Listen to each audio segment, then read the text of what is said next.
Welcome back to WALEX. Thank you so much for joining us, and don't forget to rate, comment, and subscribe. On Monday at noon, we've got the Housewives of Atlanta.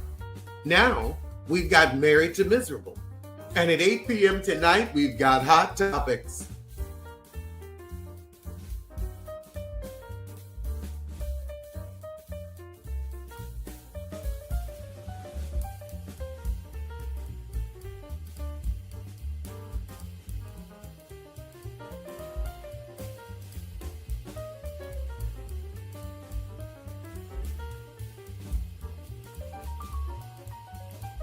Tuesday at 11 a.m. Eastern, we've got Love and Hip Hop Miami.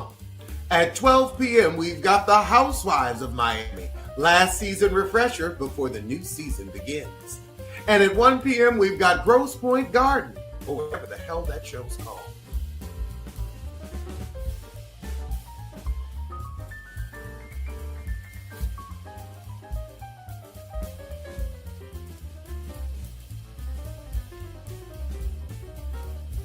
On Wednesday at 11 a.m., we're starting our day off with a recap of The Housewives of Beverly Hills, followed by The Loveless and The Hip Hopless in Atlanta.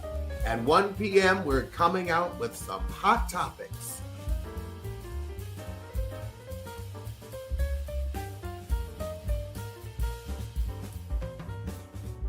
On Thursday at 11 a.m., our Scandal and our How to Get Away with Murder recap.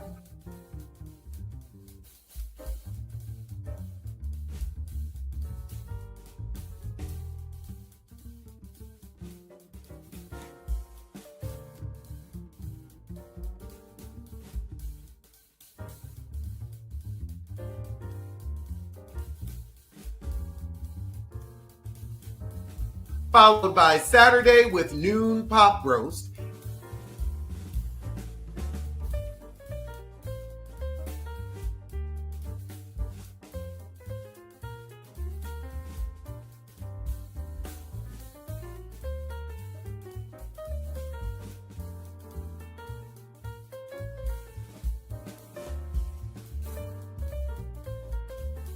And Sunday we have our 11 a.m. Open Forum. And at 3 p.m., our Bravo prediction. I'll see you soon for something.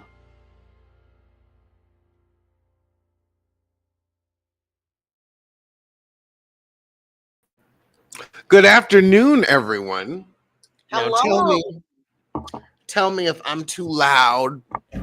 Or do we got a new mic? We're trying to get the sound a little better. That didn't look big. Hey, NYC, I want to say I've always enjoyed when I've seen you talk with Alice. You're very refreshing. You know what? Thank you very much. That's very sweet. Listen, I it's kind of been a blessing to find his channel last year at the end because I feel welcome over here. I do like calling into his show when, on the weekend and stuff. Got you. Hey, Alex. Yes. Could you do a favor right quick? There are some people in the chat asking what a biffa is. If you can explain. Yes. So a biffa is a self-actualized heifer. It is also a waste management company in the UK. So it's two things. Fun fact: I when you look at, I just things that you look that show up when you look up biffa, and I looked at, I was like, let me look this word up, and I was like, oh wow, it's a whole company. That is wild. That is wild. What happened to my Luther Vandross mic? I don't know. It doesn't seem to work like it used to work. Like, I don't know if it got old, but this one, they're not, but also mics aren't expensive anymore. They used to be expensive. Now this was like $30 or $40 and it glows. Wow. It's definitely very powerful. That's pretty good. Yes. Well, actually now the arm thing that's holding it up, that came separately. Okay. Got you. But I'm so glad I have y'all. Y'all are some of my favorite. I have some really good guests that come through. I have to say, as a comedian, I have a great audience that gets the references, that's on point, that can take it to a higher level, to a high-minded level. And I love that about y'all. And speaking of high-minded, let's get low and talk about heavenly. Ooh, okay, I love that topic. Come on now. Since it's the reunion, I just realized you are the Giselle of the show, as in you definitely keep people off like a bouncer keeps people out. But unlike Giselle, you don't add anything to the show, especially face.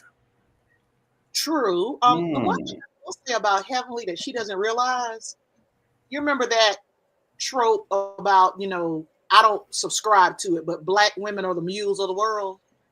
She does all this work for that cast and they do not care about her at all. She is the mammy in the house doing all the labor for a cast that does not give two SHITs. I don't want you to get demonetized for her. No one is doing work but Heavenly. Ma'am, can you say that again? Because you knocked my socks off. She is the mammy of the cast doing all the work for them. That's why they like her. They really do not like her. If Heavenly would stop being the guard dog for everyone, they would kick her off the show. And it's sad. Well, Mariah did call her the pit bull. She did. So, Yeah, listen, you I'm ain't sorry. wrong about that. No, I said you ain't wrong about that. I mean, the idea is she definitely has been the mouthpiece, the pit bull, whatever the ladies have called her, for Dr. Jackie and for whoever she's friends with at the time. So I agree with you. I think that for me as a viewer, that my issue with Dr. Heavenly, because I like them as black women, I love all of them. I love all the ladies on there. But my issue with her is that she is so one note as a viewer. As a viewer, it's the idea is I'm going to befriend somebody or bring them into a circle or tell them I love them. And the next thing you know, she wants to start investigating. She wants to start exposing. She wants to talk about their children, their husband, their mom, their grandma, whoever, who's alive, I'm like, that is so, she does it season after season. The time I found her unwatchable was when she was dealing with Lisa Nicole Cloud, what they kind of so-called business, whatever, over the years. So she's always done that. And so I think for me, at first I didn't know that was her personality. So it was okay to watch initially. But over the season, it's gotten old. And at a certain point, well, we're not going to talk about Quad, but that was my major issues with Dr. Heavenly, even her program on YouTube. She does this thing. Now, mind you, she's a very smart woman. Obviously, you're a doctor, you have a practice, you have wonderful businesses, raise a good family, have good marriage. So we see on TV. And I don't believe that the way you sound on your television show, like, well, I'm not lying, and this ain't this, and that. So when you said mammy and all that kind of stuff, it made me think about going through Win, because she kind of take on that personality sometimes on her show where she act like she don't got the sense to come out the rain. Now, she's a very smart woman. She's a very smart woman, and I think that for me, I don't believe that she's as dumb as she plays sometimes, to be honest with you. I think she's smart, and she's smart and calculated, and I'm not buying into her BS no more. I'm sorry, I'm not. I just think that she need to come correct next year. Stop being nosy in everybody's lives. Be an intelligent black woman that she really is. I mean, people online that met her said she's a wonderful lady, wonderful doctor. She had good reviews. So her character is getting on my nerves. I will say, in personal dealings with her, there was a moment where she did something that that I was like, oh wow, look at you. That really showed some integrity, some fortitude. Yeah. But then she gets online and she talks about how gay men aren't real men. And I know that was an insult either to Carlos or to Funky. But also, I'll say this. She is the type of woman that has gay friends to fall out with them, to make up and go right back and do it all over. Like you already said, I'm done with you, Carlos. I'm going to start working with Alex because you got people calling my job and you won't tell the fans of your show to calm the hell down. I can't deal with this. But now you doing events with him again. And it's like, but you want a friend to fight with. I don't have friends like that. My friends are my actual friends. But Allison, I'll let other ladies say this, and I hope that we, because I know this is Ask You kind of program, but I do hope that we kind of rehash the Jonathan Majors. I watched your show this morning, and that part when you talked about Sherry and all that made me laugh very hard. So I want to definitely talk about Jonathan again, but Dr. Heavily on YouTube. We don't have to mention any names. Some okay, YouTubers, ladies. They have that same relationship with those people. Like they have a long relationship with somebody who's in the community, a gay, guy, a brother out there in the community, and then they have an issue, and then they expose them, dox them, or whatever, and then a couple of months later they become friends again. So this just kind of seemed to be the nature. Maybe in Atlanta, I don't know if that's what it is, but that definitely seen that as a theme with a lot of these ladies on TV shows and also who live in Atlanta who have YouTube channels.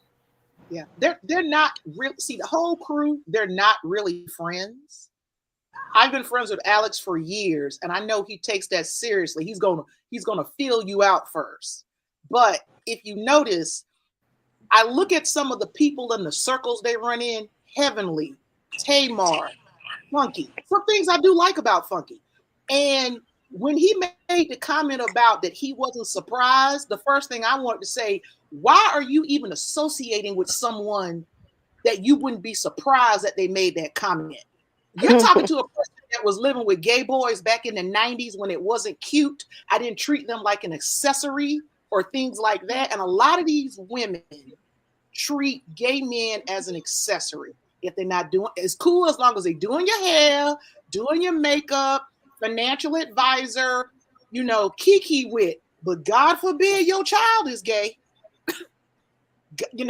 God forbid if it's one of your relatives, then it's different. And see, the thing about this cast that they don't understand, and let me get on my bougie side. Just because you're a doctor and possibly a first-generation college graduate does not make you classy, does not make you above other people, because all they love to talk about is MD and money. And I sit here, Alex, are you past the part where I can curse or I can spell it out? You can curse now. Thank you. I want to tell Simone, you a loud bitch who's a doctor. Heavenly, you're a hood bitch who's a doctor.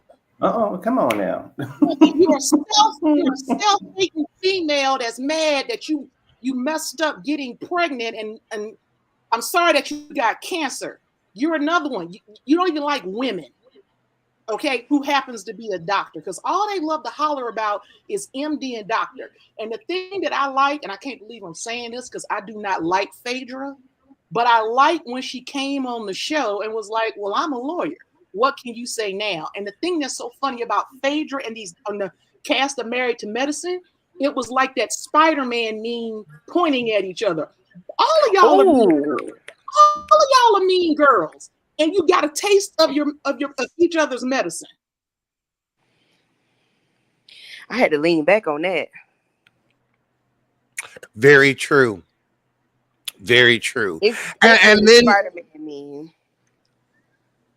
And then too, I wonder how they would act around someone like a Bose or like a Candy that is, a woman of her field, a pillar of her field, where it's like, you ain't like Candy ain't no slouch in entertainment. She performs, she writes, she produces. Bose is known, she may not have your legal degree or your doctorate, but she's running the companies that you need to do business with. You know what? That's Bose a wonderful. Yes, please.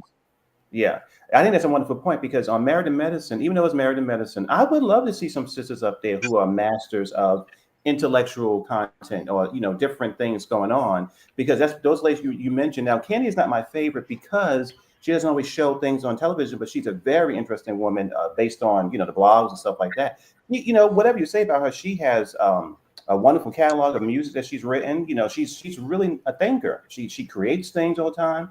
So yeah, I'd definitely love to see women up there who are maybe not in medicine, but who is also very smart when it comes to creating businesses and all that. You know, there's a lot of ladies out there like that.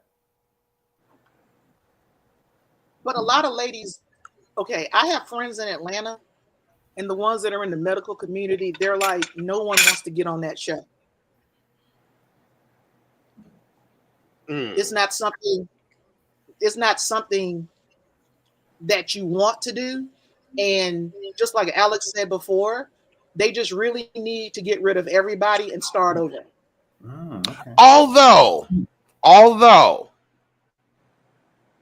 there can be a little bit of sour grape syndrome because doctors aren't making what they used to make. And so some of the more established and connected can look down. But I know there is a crop of doctors that are looking at this as this is a way to bring some business in and really, cash in on all that schooling. Because I'll say this about MD, y'all starting in the hole. That's a hole to start in. That's 200,000. That's 4 Beamers. It takes them forever to get out those holes too. So I could see where, yes, you are educated, but let's be real. You got that degree to make money off of it.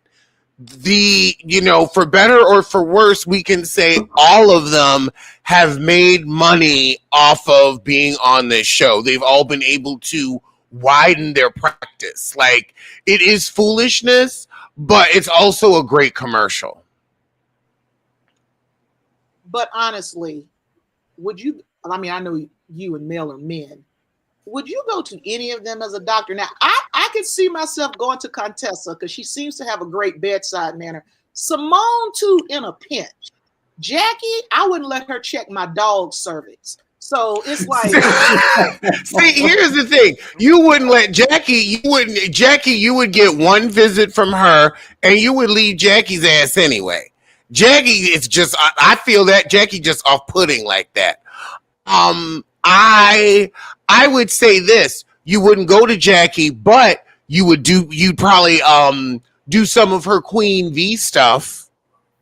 I could see her. I could see the branding of the Queen V making it to women because she's got the toy line, she's got the O shots, and then also that's franchise stuff that it's a product that's in somebody else's office. Alex, not even interested in that because I'm sitting here going, well, Jackie, did you give the O shot to yourself? Maybe you should have given an O shot to your personality. Come on. I don't think that she gives dry and stiff, and like we've talked about before, bootleg Lady Chablis. Lady Chablis had more femininity than Jackie. And for y'all who don't know who Lady Chablis is, Google. There's an old movie called Midnight in the Garden of Good and Evil. Well, you know what? I know we're not supposed to curse, but I do know Miss Chablis. Actually, my family, some members of my family used to go to her show, and she had on that picture. What did she say? 2 pigs in the bucket and mother. I'm not going to say the word, but yeah, I know Miss Chablis, honey. Yes, absolutely. I used to see Chablis too because I'm originally from the South. My roommates were friends with her. So yeah, but oh my gosh. But Lady Chablis had more femininity and sensuality and softness than Jackie ever would. Ever. It's like the show is not fun anymore. And Married to Medicine could definitely be more fun. I feel like they get dark because they just want to be mean to Quad. And if they could get over being mean to Quad, if they could find something else to do with these massively intelligent doctors' brains, find something else to do than to pick on Quad. You see, I have an idea about this because I was thinking about Giselle, and I don't like thinking about her much because I don't like the lady. But the simple fact is, I believe that most of these women, especially the ones that have gone to college and become professionals or, whatever, I believe they all believe this is a sorority. that these programs on Bravo is their way of being in an adult sorority where they can haze the new people coming in, or people who are, as Bougie was saying, are not to their same educational standards in their mind. Because I felt like even though Mariah created the show, they were hazing her on occasion, and when she didn't want to take it and she started ripping them back, she needed to be up the show. Now Quad is there, and she kind of becomes submissive. And that's why I didn't enjoy her this year, because she is definitely an investigator, but she is not investigated about Miss Tammy, who was connected to Cecil. She didn't investigate Jackie's husband. She didn't investigate, was with the receipts on Mariah really true about Dr. Hadley's husband. She didn't investigate anything. She just sat there and took it. So I think that the ladies on these shows, they like to haze each other. And I think that some people just take the dominant role. Jackie and Simone and Heavenly, for whatever reason, I don't know why the ladies would give that power to them, but they take on the dominant role. They drive the storyline, and that gets very boring because I want to know more about that Jackie. I want to know more about Dr. Simone. I want to know more about Dr. Heavenly. I mean, I want to really know. I don't want to know what they want to show us, and that part becomes a problem for me. I think they're good, but I think that the producer's going to have to really work with them and say, listen, we have had the storyline with, I like Toya. We had the storyline with Toya, issues with marriage and all this stuff. And now we had Dr. G and his marriage. When they gone, Phaedra's gone. Now we are attacking Quad. Quad's having issues now in the blogs. So I want to focus on the doctors and the dentists. I want to focus on them. But I'm not sure that's going to happen. And that makes it boring for me because we don't really get that. As fans of the show, I think y'all give Mariah a lot. And I'm saying this as somebody who did enjoy her occasionally when she was on the show. I know it's really messed up that she got ousted from a show that she created. It actually is really messed up. But Mariah was absolutely a mean girl on that show. Yes. And she was very much clicked up. Mariah just teamed up with the wrong people. Like, what was Buffy going to do for you? What was teaming up with Janice going to do for you?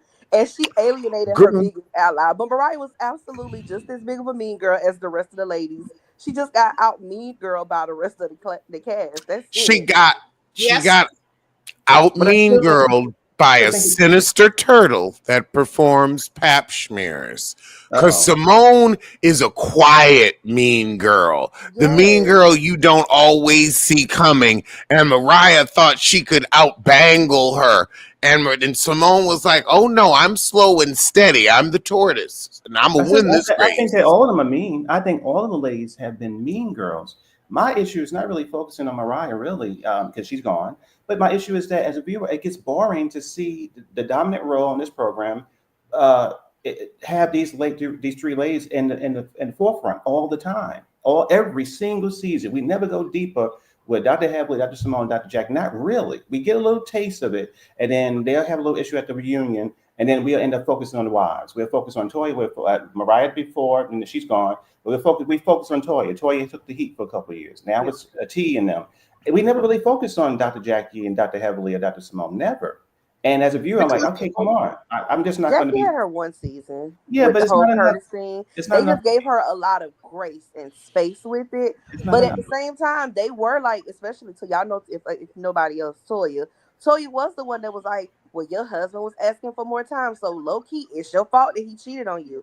Like, she had her one season when she was in the hot seat. I need more. I need much more because I could take that. I could take that definitely more, especially if they're going to be considered the anchors of the show. Yeah, I agree with you. If you're not going to be the anchors, step off, be background characters. But we cannot have them be considered the anchors and the gatekeepers of this cast, and they give us nothing. Come on, I agree. Like, no, yeah, that's what it gets boring. Fake, just like when they saved, and I got my fingers up in fake quotations, saved Simone's marriage at the reunion.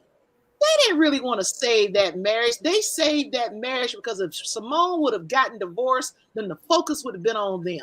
They did that ulterior. I'm sitting up here looking at this show, looking at Simone like, you're a mean girl. It's like a whole bunch of women. Yeah, Porsha's a mean girl too. But for you to talk about Porsha is like, look in the mirror, and you're so busy being a mean girl that you're raising homosexuals to sit there and have your sons in a condo that you are paying. Oh my God, you got Alex coughing. Like I said, homosexual. Breathe, Alex. That's what you're raising. Breathe. Anything anything for us not to realize what happened to the From book. the Yaya friend. What happened to the other thing you were doing? What happened to Tammy? Because to me, Tammy is game recognized game with Simone. Where was she such a threat? I don't see anything else going on. Have you all ever seen Tammy? Bougie, I just have one question before you continue. Okay, so we all are on the same page that he was absolutely fucking Tammy. Not necessarily. I didn't really get that. I think he was doing anything to avoid being around his wife.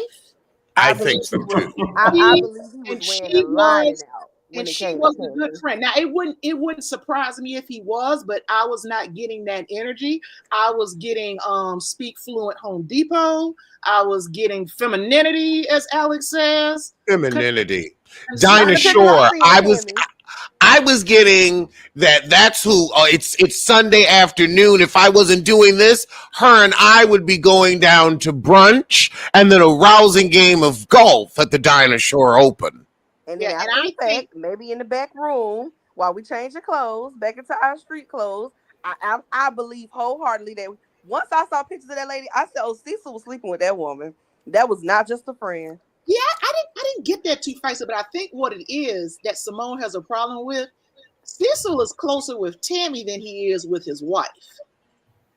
Yeah, I believe Tammy is that homegirl that you don't see coming. But truthfully though, and when I saw the pictures of this was like last season, when I saw the pictures of Tammy, and I realized we leaned into this narrative, and most of us don't know what she looks like. So I looked up and I saw her, I said, where the hell did this whole stud lesbian rumor come from? And I thought about it, and it was Daniva. Daniva was the who started that whole thing about Tammy being masculine, and I was like, no, she's just a heavy-titted, dark-skinned black woman. She actually has a really pretty smile, a prettier smile than Simone. But most of us leaned into this whole lesbian narrative because of him, saying that, oh, it's impossible that he's sleeping with her. That's just a friend. Yeah. You ain't inviting a friend to spend the holidays with you like that and pissing your wife off. I absolutely believe they were sleeping together. Actually, now I'm going to say, as someone who is in the community and knows pushy lesbians, yes, you actually will invite, like they will get you. That's something they'll do. A pushy lesbian will push right into your house for the holidays. I've seen it happen. I know it sounds crazy, but I actually have. I'm not going to disagree with you, but I think he was sleeping with that woman. I saw her and I was like, oh, I know that type. I know that type. She's fun. She's a lot. She's loud. She's your lesbian best friend. Like, I've seen this woman before. And that's why I feel like a friendship worked, because you're not going to get married and have no straight best friend. But a lesbian best friend, your wife's not going to care. My issue really with this whole thing is Simone doesn't want Cecil. I don't think Simone wants a penis. I think if Simone never had what? He doesn't even sit up straight. He's so henpecked. I think if Simone never had to see a penis again, she'd be perfectly fine. I think that is where Simone is. So when she's like, why do you care about Cecil when you don't want to be with him? That's what gets me. Like, you treat that man, like the way she looks when she's around him, just a constant, it's like, girl, move on. I think they browbeat her, Jackie especially, into that marriage because they want her trapped and miserable just like they are, and that's why they're jealous of Quad. Yeah, well, you know what, Alex? I think another reason why Simone, and as somebody said in the comments, reminded me, Groot, because I remember this YouTuber there used to call her Groot, aka Jackie. I think with them, what's a better title than MD? Mrs. And I think they even value that more than the MD title. Yeah, probably. That's why they have. Yeah, could be. That's what I was feeling. That's what they seem to be, again, hazing the women who are not doctors. Yeah, you may be on something with that. Absolutely. Yeah, because I can't see myself on a retreat. Well, first of all, I'll never go on a retreat where Heavenly and all of them are asking the question because they need to flip it on her. Come on, and they just basically say y'all don't have sex. There is no way I could publicly come out and say that. And the man just sitting here like, Yeah, we don't. And I'm sitting here going, I, y'all are just in marriage in name only. Yeah, you know what my feeling about Cecil? I'm thinking about it. I think Cecil loves women. I think he does. I don't. I'm not sure if he's like Yeah. this dog out there just going crazy. I think that if the woman, who knows, I never looked her up, so I'm so happy that both you ladies looked up Tammy. I think that whatever Tammy is, whatever she is, I think that maybe it was just a friendship. I think because he seems to really adore Quad. Yes. For whatever reason. He also enjoyed the first season when Quad was there. Mariah, he would just live for their conversations. I think that Cecil was a straight man, straight, wonderful man. Because I know men like him just love ladies. Just they get fascinated by them. I think that if you're in the marriage that you feel like your wife is not really as warm to you or as difficult or whatever it is, I think he loves Simone. But I think he listen. I need to have this energy. I need I would say I need female energy. So I'm going to go talk to Tammy. I'm going to talk to Tammy. I'm going to enjoy my moments with Quad or whoever. He loves ladies. He loves being around them because I think that in his home he doesn't get that feel there. And I'm not even talking about sex. It's just something. Some men just love being around. I like being around women. I'm a gay man, but I get my energy goes to the roof when I'm around women. So He doesn't get femininity. He gets sensuality. And I'm being funny from Simone. This woman, who remembers when she sent him to Ooh, he is a man that genuinely finds women funny. Yeah, that too. Yeah. You know how some men can't find women funny? Like, I love that you said he has a fascination. I believe it is a fascination. He genuinely finds them funny. I think he's a straight man that genuinely enjoys the friendship of women, maybe more than the friendship of men. He can commune like that. I could see it because you're right. He really does adore. And because Simone is so, I don't want to say masculine because it's not that. It's unwarm. That's another good term. She's not, she's not nice to him. Like she treats him like a business partner, not a husband. And to complete the thought too, I agree with you. You know what? And I don't know about Cecil's family life, but you know what a guy like that is produced? It's because he had a wonderful relationship with his mother. If he have sisters or cousins, if the females in his life were warm and loving, you can get addicted to that. Again, you're straight, but you're like, this is my life. I love this. So to get into a marriage with a person and is not really giving you that same thing you're used to, you may end up being, talking to a friend that you've known for years who kind of gives you that familiar sensation. It's normal. The women around him could have been very warm and loving, and he just simply misses that energy. Yeah. Who remembers? I think it was the first or second season when Simone went looking for her alcoholic father and had Jackie and Quad with her. Mm-hmm. And I wanted to know, were you raised with your dad being an alcoholic? Because the way she deals with men, like Tennessee Girl just said, she treats him like a subordinate. Sometimes I don't think Simone ever really wanted to get married. I think she did it. Her dad wasn't around. That's what they tell everybody. You need to be married. You need to do this. And see, some people aren't great for partnership, and they just need to be by themselves because it's just the way she treats men. I'm just wondering, what was the relationship with her father? I don't know. Good question. It's a lot of them. I would love to see the background with the parents. I mean, we know Heavenly's mother refused to move overseas with their dad. And remember, she said when he died, she found out he had a whole nother family. Mm-hmm. That's what it's just, to me. They all got these issues, and no one is bold enough to just check them with it. It's relatable, and I wish that, again, knowing a little bit about the producers, a little bit, because I've talked to a couple of them, not on that, actually on that show, I know a couple of.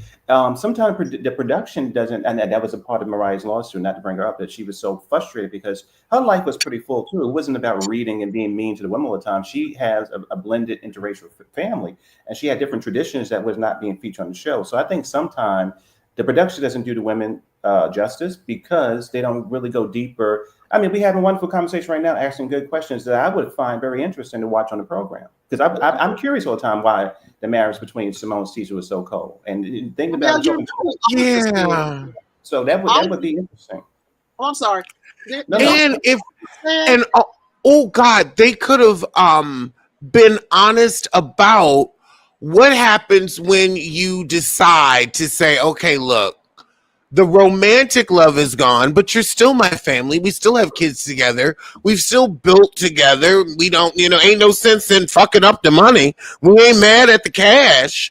So they could have had been open about a amicable divorce where it's like we're better as familial partners than romantic partners. Right. Well, remember, Audra said that the doctors run the production. She said that Jackie, Simone, and Heavenly, production kind of bent to their will. Okay, I didn't know. When she was on there. And I can see that.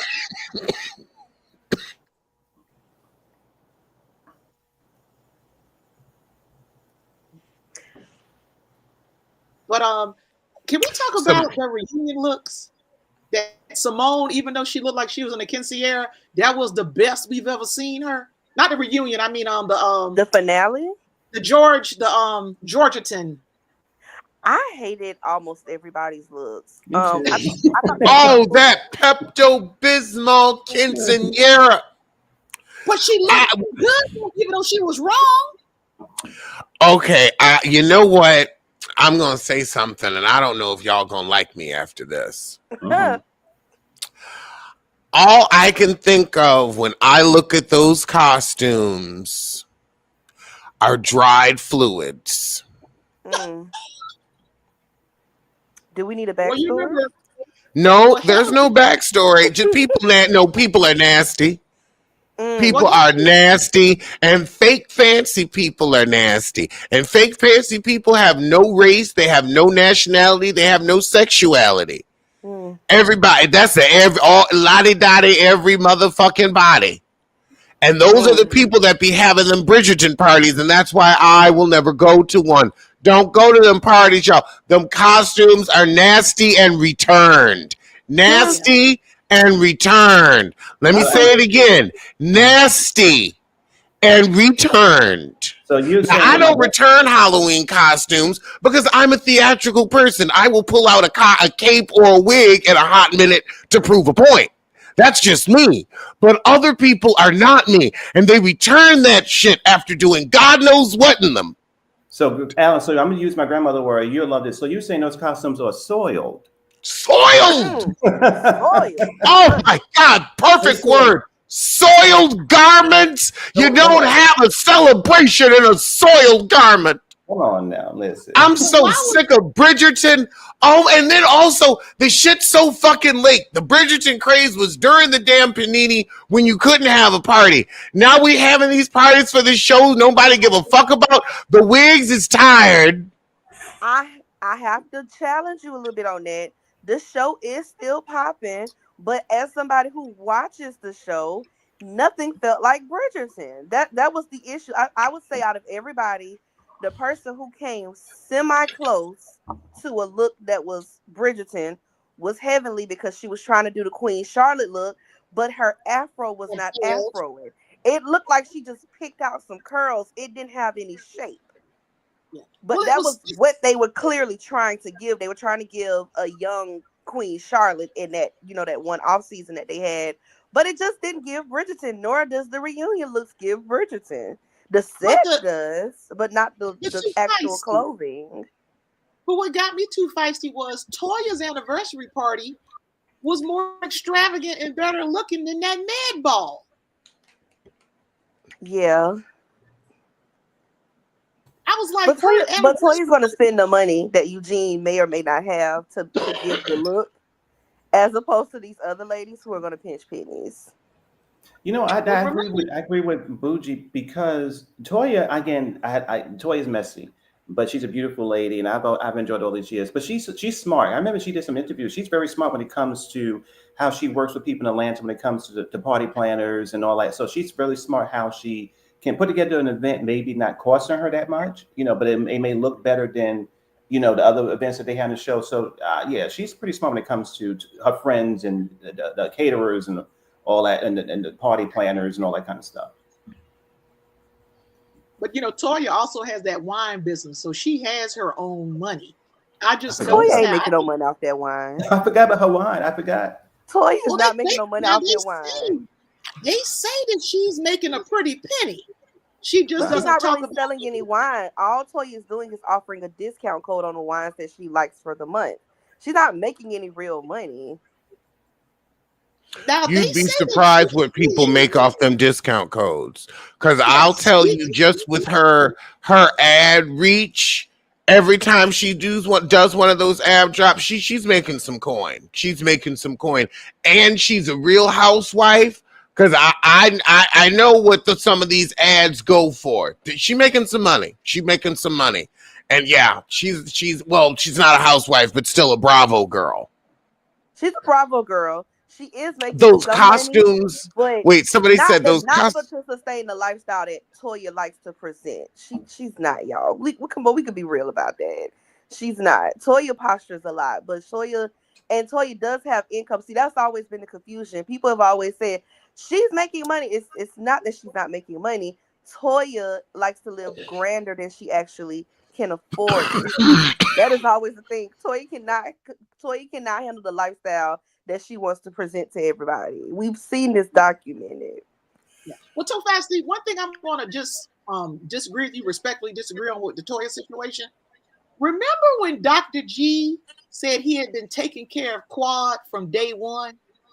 He paid all the bills, and Quad kept all her checks from Mm-hmm. Married to Medicine and those brand deals she had.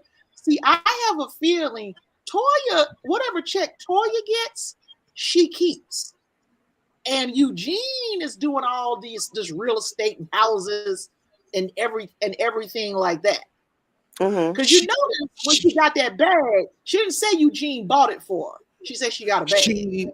She said at BravoCon that Eugene pays for the house and I think the kids' education, and her job pays for their lifestyle. It pays for going out to dinner. It pays for their expensive vacations. It pays for the upgrades that they have in life. Yeah, she was like it was what she said was very open and made a lot of sense. Where like, yeah, I could see that working. I think that's smart because it feels like over the time they had on the show, I never heard her say that. That kind of gives me that. Listen, this is your project. You know, they had a conversation. They said this TV show is your thing. These are your friends or whatever, and the money you get from that to go on vacation or dress or to do events or whatever, you're responsible for that. But I'm responsible for the family, and I think that's pretty fair. The dividend between the two might be smart, but they are still not doing it successfully because they've had several financial issues throughout the course of this show. But are they doing better now? You think? They're moving Yeah, I again. think they're doing. I think they're doing better now. Also, they got on the show to pay off the taxes. Oh yeah. Like that was their storyline. It was we got debt. Y'all gonna pay it off? Okay, great. Please, if somebody would clear my credit, I'd go on right now. Where's the paperwork? Yes. I will say I actually like them this season because I used to kind of like tell Gene, their marriage works is not for me. There, I can tell now there is a genuine love there, even though it's a little different than what you consider. But I like them this season because they was just calling people out. Yeah. Now you know what? I forget what scene it was or who she saw. And I said this, I think I said this here, Alice, when I said I'm surprised. Well, I'm happy for them that they had an anniversary and it lasts that long, but I wasn't surprised that the chemistry was there because I don't want to get graphic, but I remember it was an episode a couple of seasons ago when Miss Toya went to one of the doctors, when she went to Simone and Jackie, and she went there for some evaluation, and then the doctor was totally shocked by the condition of her lady part. And she said that her husband, they were just going too crazy in the bedroom. I said, my God. So they have a very strong sexual chemistry because when the doctor saw, her private, when they examined, it was beat up like a hamburger. It was just, yeah. And, Not you, child. You know what? He did it. They have a connection. They have a strong connection. I don't think Eugene probably would have been her first choice. But he approached her. It kind of seems like they just evolved, because when he talked about how he was planning to be out in the streets, and then he met Toya, and then Toya was probably like, okay, here's a doctor, might not be my number one first choice, but I'm gonna try this out. And they just continued and fell in love with each other. I just don't like the way she kind of talks about him on TV. He has the physique, but I got Eugene, that little stuff. And then you have some couples, they like that. They make little digs at each other, and Well, it works with Will and Jada. That's a whole nother that's when you're trapped together because of the money. The money and the public perception. I read his book, checked it out the library, and it was like, yeah, it's not all her. I see how y'all got together, because it's still people blaming her for him going up on the stage and slapping Chris Rock, which I thought was a weak ninja move, super weak ninja, because you knew Chris Rock wasn't gonna hit you back, because y'all on an international stage, and Chris ain't gonna have no two black men up here fighting. But he wouldn't have done that on the street. He wouldn't have done that in somebody's house. Chris Rock wasn't gonna do nothing on the street either. No. Chris is in New York. Yeah, he would have done something. His ex-wife was one of my friends from school. Yeah, he would have done something. These folks be too rich to be fighting in the streets like that. He wasn't gonna do nothing on the streets either. I will say behavior. You know what I'll say? I think he knew he would get away with it. He knew he was going to be able to get away with it. That's why he did it, and that's what makes it cowardly. Yes. Because you're not going to suffer repercussion. Because I'll say, Feisty, you have a point of everybody too rich to be fighting. I'll say this: if it was me, Will Smith wouldn't have done it, because he knows, an unknown, he would see me, lawsuit. That's the first thing he'd do when he saw me. So he wouldn't have raised his hand either. He would have slid on. So yeah, he knew, okay, he's too rich. He's not going to sue me. That'll hurt his image. Yeah, that whole situation still makes me sad, especially the way the country is now. Who knew that a couple of years later we would be in this world we living in now under this maniac? But because when you think back, that's a part of history, and that's a very sad part that's. It's so. Crazy. But, that image is out there. That slap is out there forever. The Oscars we've got another 10 years until that's not the first thing we think about or talk, maybe even 15. I would say, because really, look how long it took us to get over it with Rihanna. How long it took for Rihanna to be the face of something else. Yeah. Oh, I got you. And Will has the audacity to be coming out with an album. I'm like, ain't nothing more pathetic than an old rapper. Dude, you in your 50s. Even young rappers. Want to stop. The thing is, because we're all going to get into our 50s, so you don't want to say you can't do this art at this time, but it's how can you bring something new to this art form? Because now, rap was, born in the 80s, so now rap getting old like the rest of us. So there are going to be some people that, maybe we could start blending it with spoken word. Maybe we can bring conscious rap back again. Blend it with some neo soul. There can be some age appropriate flow, but it's gonna have to be something that makes sense. I don't want to see you try to be 21 again. He might not be trying to be 21 again. We don't know it until we hear it. And we have a tendency, when it comes to hip hop, we have a tendency to be ageist. He obviously isn't making that music for everybody, but I don't think there's anything wrong with the fans who are diehard Will Smith fans wanting to hear something new from him and being able to enjoy it. And if he goes on touring and doing music and stuff like that again, you need something new to tour with, a few songs to add to the collection. So I agree with you, ladies, because I think that we can never forget. I can never forget my house. I play almost once a week, Miss Lauryn Hill, Miss Education.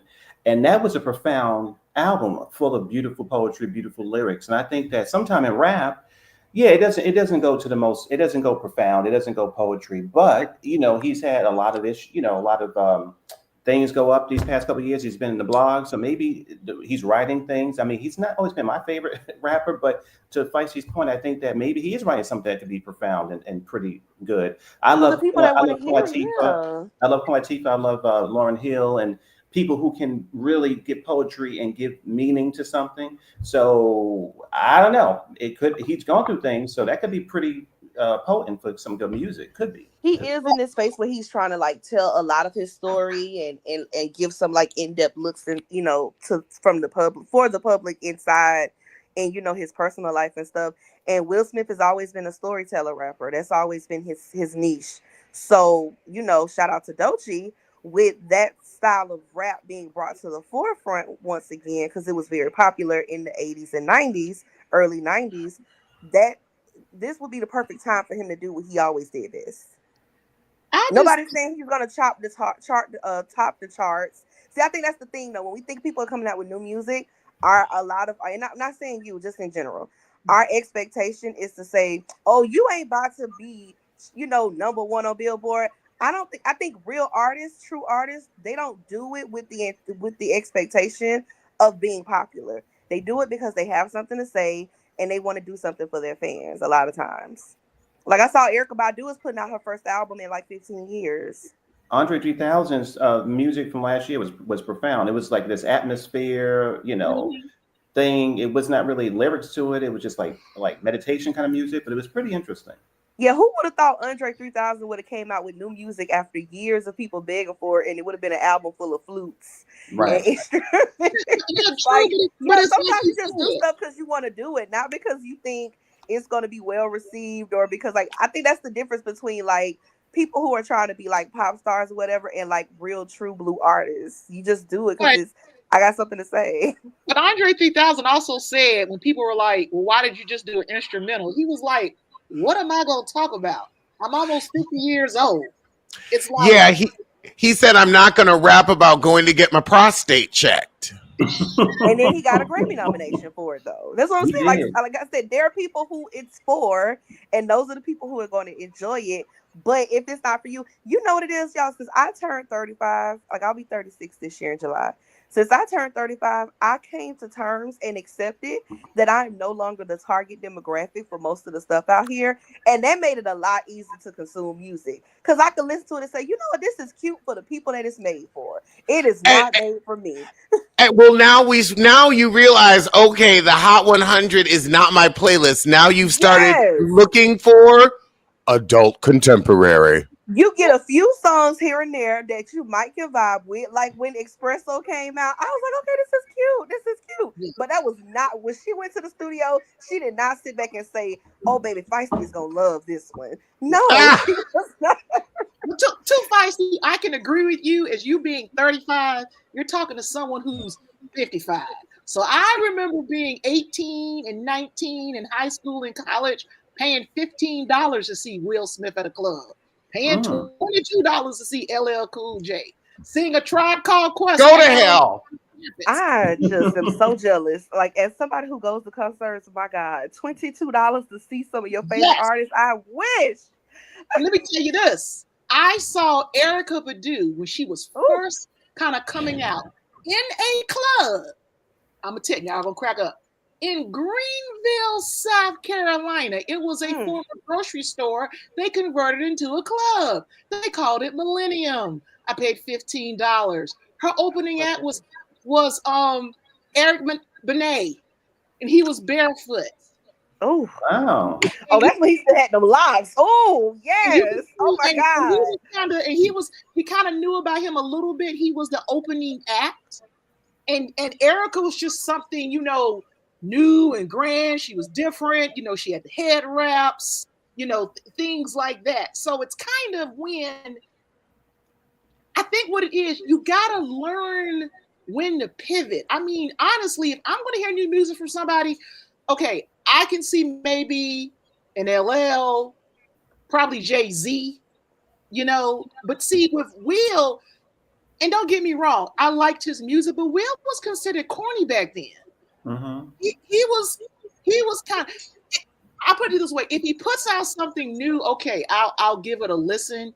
But it's just, what are you going to do? It's kind of like when MC Hammer tried to get hard all of a sudden, right before he faded out. Yes. Will Smith was clean rap. He didn't curse. Will Smith was who movie studios went when they needed a hip hop crossover song, something that the white people, could jig along to, but was tolerated that for their kids to sing along to. That was Will Smith. He was safe, therefore he was corny. But that still didn't mean that the music wasn't good. It just wasn't gangster rap, which was really popular at the time. It didn't make it bad. We all still know the lyrics to the opening of Fresh Prince of Bel-Air. Yeah. The music wasn't bad. Like most of the songs that he came out with, they weren't bad songs. They just weren't gangster songs. But he also was not trying to be a street dude. He wasn't trying to present as a street dude, but that came off as corny. He was very open about the fact that I'm making clean rap. I don't cuss in my music. He was very true to what he said he was going to be as an artist. True. It's just, I think people like Drake are corny. To me, I think Jamaican accents and stuff like that. That's corny to me. Yeah, I just think Will Smith is doing this because he has nothing else to do. Which is what rich people do, though. There's a lot of artists that's putting out music because they have nothing to do. Why is Jennifer Lopez trying to go on tour? Wait a minute, she trying to go on tour there's again? Plenty of people who do stuff that they do it like I hear you. I'm not disagreeing with you. I just think that it could be okay music. We just don't know because it hasn't come out yet. But I do notice that in hip hop specifically, like if Aerosmith decided to drop a new record, all the fans would go up for it. They would listen to it before they judged it, and they wouldn't tell them, "Y'all too old to be putting out new music." We only it would. We're not in those rooms. We're not. If we were a group of white people talking about white pop culture, trust and believe they will be cussing out Dave Matthews Band for coming out with something new. They want the hits just like us. Just like us. We're just not privy to the more finer points of their conversation. We only see the headline for the tour. We don't hear the scuttlebutt that goes on, like they don't hear ours. True. You're right. You know what, Alex? I was going to say different kitchen tables. Very, very good point. Yeah. You covered a story yesterday. I went the ladies and us to discuss if we could.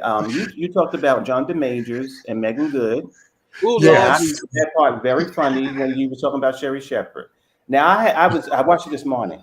So you reminded me that Sherry had another kid, another marriage. It was a very funny joke. And the real Biffles will never forget because he will never let us forget. The North remembers. The North remembers. Come on, Game of Thrones. So, so I have some ideas about this because I watched that interview too. I watch Sherry occasionally, but this is what I think. Okay, Sherry. Okay, her show is very safe because the world is going crazy, and she sits over there. She does her thing, and it is what it is. So now she get this man to come over there. And I didn't really hate the interview. I didn't hate the whole thing. My feeling is this: before things went crazy recently, and we started celebrating, criminals and all type of stuff, and they getting rewarded. I feel like in our community, we've had some people that rightly so we had to cancel. We had to push them aside or whatever. And I wasn't too disturbed with John DeMajors going around, and I really don't care too deeply if him and Megan Good is having like a temporary relationship. It's not really something that keeps me up. So when I was hearing your conversation yesterday, I was like, well, I don't, because I just feel like so many people do it, and I feel like it's okay for our community to support, people who are, or maybe not support, maybe not be bothered by people trying to do a redemption tour. I think that we've just been seeing it recently these past couple of years, and people are getting rewarded. And I'm okay with our community getting rewarded if they decide to go on a redemption tour. Okay. You want to go first, Alex? No, I want you to go. Okay. I gotta respectfully disagree in some parts, speaking as a Black woman. Mm-hmm. If Jonathan Majors had this incident and that was it, and he actually did the work in the therapy, I could give him a chance. Number one, I am tired of the Black community, and nobody wants to talk about this. A lot of us want to be white so bad and do the same foul, disrespectful things they do and get away with it. A lot of these Black women are only cheering for Jonathan because he was beating up a white woman and the 22 other white women that he was also accused of being abusive with. And I'm sitting here going, if she was Black, would y'all be doing all this stuff for him? But then again, remember, Yes. Tory shot Megan, and people still blame Megan for that. So that's Chris something Brown just got a Grammy. So yeah, that's something we got to do in the Black community with us. This male identification thing and just hugging on this brother. I'm like, he is abusive. He did not finish the 52-week domestic violence intervention program. He also stopped therapy. He is a great actor. I will give him that. Loved him in Lovecraft Country and some other things. This man is abusive. We all know Sherry was raised a Jehovah's Witness. She's a pick-me. I met her with that last husband. And me and Alex always disagree about the baby situation. I think her lawyers told her, you're going to act like a man in this situation. You have no biological connection to that kid. Pay the money and keep it moving. I'm going to be honest with you. I'm not mad at her because when I met her husband, he gave loser, pick me, and scammer. But the thing back with the Jonathan Majors thing that burns me up, Sherry Shepherd, who I generally like, and I've watched her show. Me and Alice a long time ago had a debate, and I said she just thirsty. Usually Sherry comes out there, she's in a nice outfit, she shows a little cleavage, she's fun, dressing very fashionably. This day, she has on an outfit. Well, no, not even this day. Let me back up. She had one day where she had a dress pinned up to her neck, and she talked about the women who came to the Vanity Fair Oscar party, the booty showing out, the cleavage, and they talked about Megan. And she went on this whole diatribe. Now, don't get me wrong. I wouldn't wear what Megan was wearing, but I get it. She's in her 20s. It's part of her persona. She's having fun. At least them tatas was sitting up good. Girl, if my breasts look like that, I'd put them on display too. That's God's work of art right there. Bougie, They were sitting up and smiling. They were happy to be there. So Bougie, on Twitter. Go ahead. I was gonna say Bougie on Twitter. I didn't know this about Sherry. Did not know this about Sherry. On Twitter, when she made that comment, as you just said, I forgot about that. I was on Twitter. They dragged Sherry from everywhere. You know what they said? And this is not me, I swear. Okay. They said, well, how is the woman, okay? Because I remember she was on the View. How was the woman who had, they said 5, I can't say the word on YouTube. There's something when you 5, oh my God. Procedures. Come on, 5 procedures. 5 procedures. Because she was they dragged her on Twitter. Pregnant and needed not to be. 5 procedures because she was with separate men. This is what they said. I didn't know this, but they showed it. She put it in her book. She told on herself. When you put it in your autobiography, that's not a read. That's citing a source. And then on Twitter they said, well, is that the reason why your son is like? They went crazy. They went absolutely crazy. I didn't know about her procedures. I didn't know if that could lead to. And then you have child. It was just crazy. I was shocked. I was like, whoa. The thing was, she didn't just. If she just would have said, "Okay, this is not me. I'm just noticing a lot of people doing a lot of nudity," and kept going. No, she got on her soapbox and focused on Megan. She didn't focus on all of them equally. And I mean, she had this. Let me be auntie right now, and blah blah blah blah blah. And I'm sitting here like. You had more energy for a covered areola being out than for a man who abused women, admitted in a recording that he abused his ex-girlfriend. She was on this serious soapbox. Now, I get that she was, crying because She was talking about the character he played in the movie, reminded her of her son. My whole thing is, why is he even on your show? Because crying on your big bosoms. If Jonathan was white, and if Jonathan was white and he abused his ex-girlfriend Keisha, I don't think we would be having all these people supporting him. The black community have him in prison. That's something we need to address. My whole thing is, if he gonna abuse a bunch of white girls, you know what he gonna do to a sister. Very true. Jonathan Majors is playing the best role of his life, trying to convince us that he is not some violent degenerate. And Megan Good is literally living her episode of SVU. For anybody who's seen it.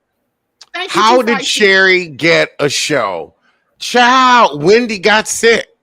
That's how Sherry, that's honest to God. Wendy got sick middle of the season. And so that, like Lauren LaRosa, child, right time, right place. She'd been kicking around. She'd had a fan base from The View. And she beat Jerry O'Connell. Yeah. Exactly. She's the new Ellen DeGeneres. So, it's cool. I mean, I generally like her show. It's just that. I think Jennifer's the new Ellen DeGeneres. Jennifer Hudson show is much better. That whole Happy Place thing is very Ellen centered about people coming and dance and stuff. Yeah, that's Jennifer's lane. Yeah, you're right. It's just a thing of, I just don't like it when some parts of the black community want to be white so bad, they want to pick and choose when to be outraged. I'm like, abuse is abuse. The only thing that saved Jonathan was because he was a celebrity. If he was Jonathan, the brother on the corner, he would have been in jail. No questions asked. It's just 22 other women have said the same thing. And to me, I think he's acting. I hope that this marriage works for their sake. But I'm going to be like, Iyanla, Megan, you in danger, girl. And just the convenience of y'all got married all of a sudden, when that, and the recording comes out where he basically, he said he abused, it's just very, ugh. So it's so scripted. It's boring at this point. It's eye roll. Alice, I'm gonna say this. So I didn't use. Oh, hello. Oh, hello. I'm gonna say this, and hopefully Gigi can join in. I want to say this. So, and I didn't want to use the name, but I'm just going to say, just clear out. So over the past couple of years, and I'm going to say rightly so in red, circle it in red. Rightly so, we need to cancel Bill Cosby, R. Kelly, P. Diddy, and I'm thinking about the other people, rightly so. And when I was looking around and see what's happening with the government and in other places where you see white men who are doing what they do at times worse and get celebrated, that was the thing that I'm conflicted with. Because I don't agree with these men who are out here hurting people, the black men. My brothers out here hurting other people, hurting other black men or hurting other black women. I don't agree with that. But I also don't agree with these white men getting to do that and then also run this country and do other stuff. So that's where I'm like, well, I kind of was so angry. I was angry because I don't want abusers to be rewarded. And I feel like, okay, well, if you're getting this power, then forget it. I'm just going to sit back and I don't want, I think, that's where I'm at right now. I'm just like, that's what I'm at. I'm just like, I don't agree with people being abusive or being disgusting or horrific, but it just, I'm sure you see this, like, okay, on one side, people are doing this and getting rewarded. On the other side, we have to cancel. And I wish that all of them could be canceled, to be honest with you. I wish across the board all could be canceled, but it's not happening. We're now in that's very frustrating. We're now in a rush to rehabilitate. Like with Karen. Karen hasn't even served her time yet. And people, the second she got sentenced, that day people were talking about her redemption story. We don't let people, get punished. Like, people love to throw up Robert Downey Jr. Robert was blackballed for years. Thank you, Alex. He was out like he, was a young actor, like almost part of the Brat Pack era, but 90s. And engaged to Sarah Jessica. He was in movies, but once like the cocaine happened and the arrest happened and jail happened, nobody was hiring him. Well, Mel Gibson. And when So he the got thing is, hired, Mel Gibson definitely tried to save him. Now at was one point he was so high. I remember Mr. Robert Downey. He was so high that he climbed into a little girl's window and then he sort of kind of passed out. So the thing is, if that was a black man, so my issue again is that my big statement is I want all men who are predators, let's just put that in red, to be canceled. I don't want a country ran by a predator, and I don't want Jonathan Majors. I want all of them, everybody across the board, and that's the frustration. I don't see that. That's gonna be a lot of men, a lot of men. And I wish that no one's going to be canceled unless you zero out their Instagrams, their TikToks, their Facebooks, all those other things. But you keep following them. When they wake up in the morning and they see the only person following them is their mama, then they're canceled. Hi guys. But y'all keep watching them. Y'all keep watching them. Y'all keep following them. Y'all keep looking at everything they do. When they wake up in the morning, Kim Kardashian has done the most vile things in the world, but she has what? 300 something million people following her. When she wakes up in the morning, the only person following her is North, maybe, because that is what makes people put them back out there. They say, oh, y'all don't care. Because you know what? People like to watch mess. So you don't want to unsubscribe. You don't want to unfollow them because you're scared you're going to miss something. Kanye is case in fucking point. Like, I won't even put him as a headline. I won't talk about him. Like, rarely will I bring him up because it's like, this is mentally ill. Do I talk about the mentally ill person that's on the corner that's, screaming toilet paper at the moon? No, I just keep walking. And if they're in distress, I call 311 to get them some help.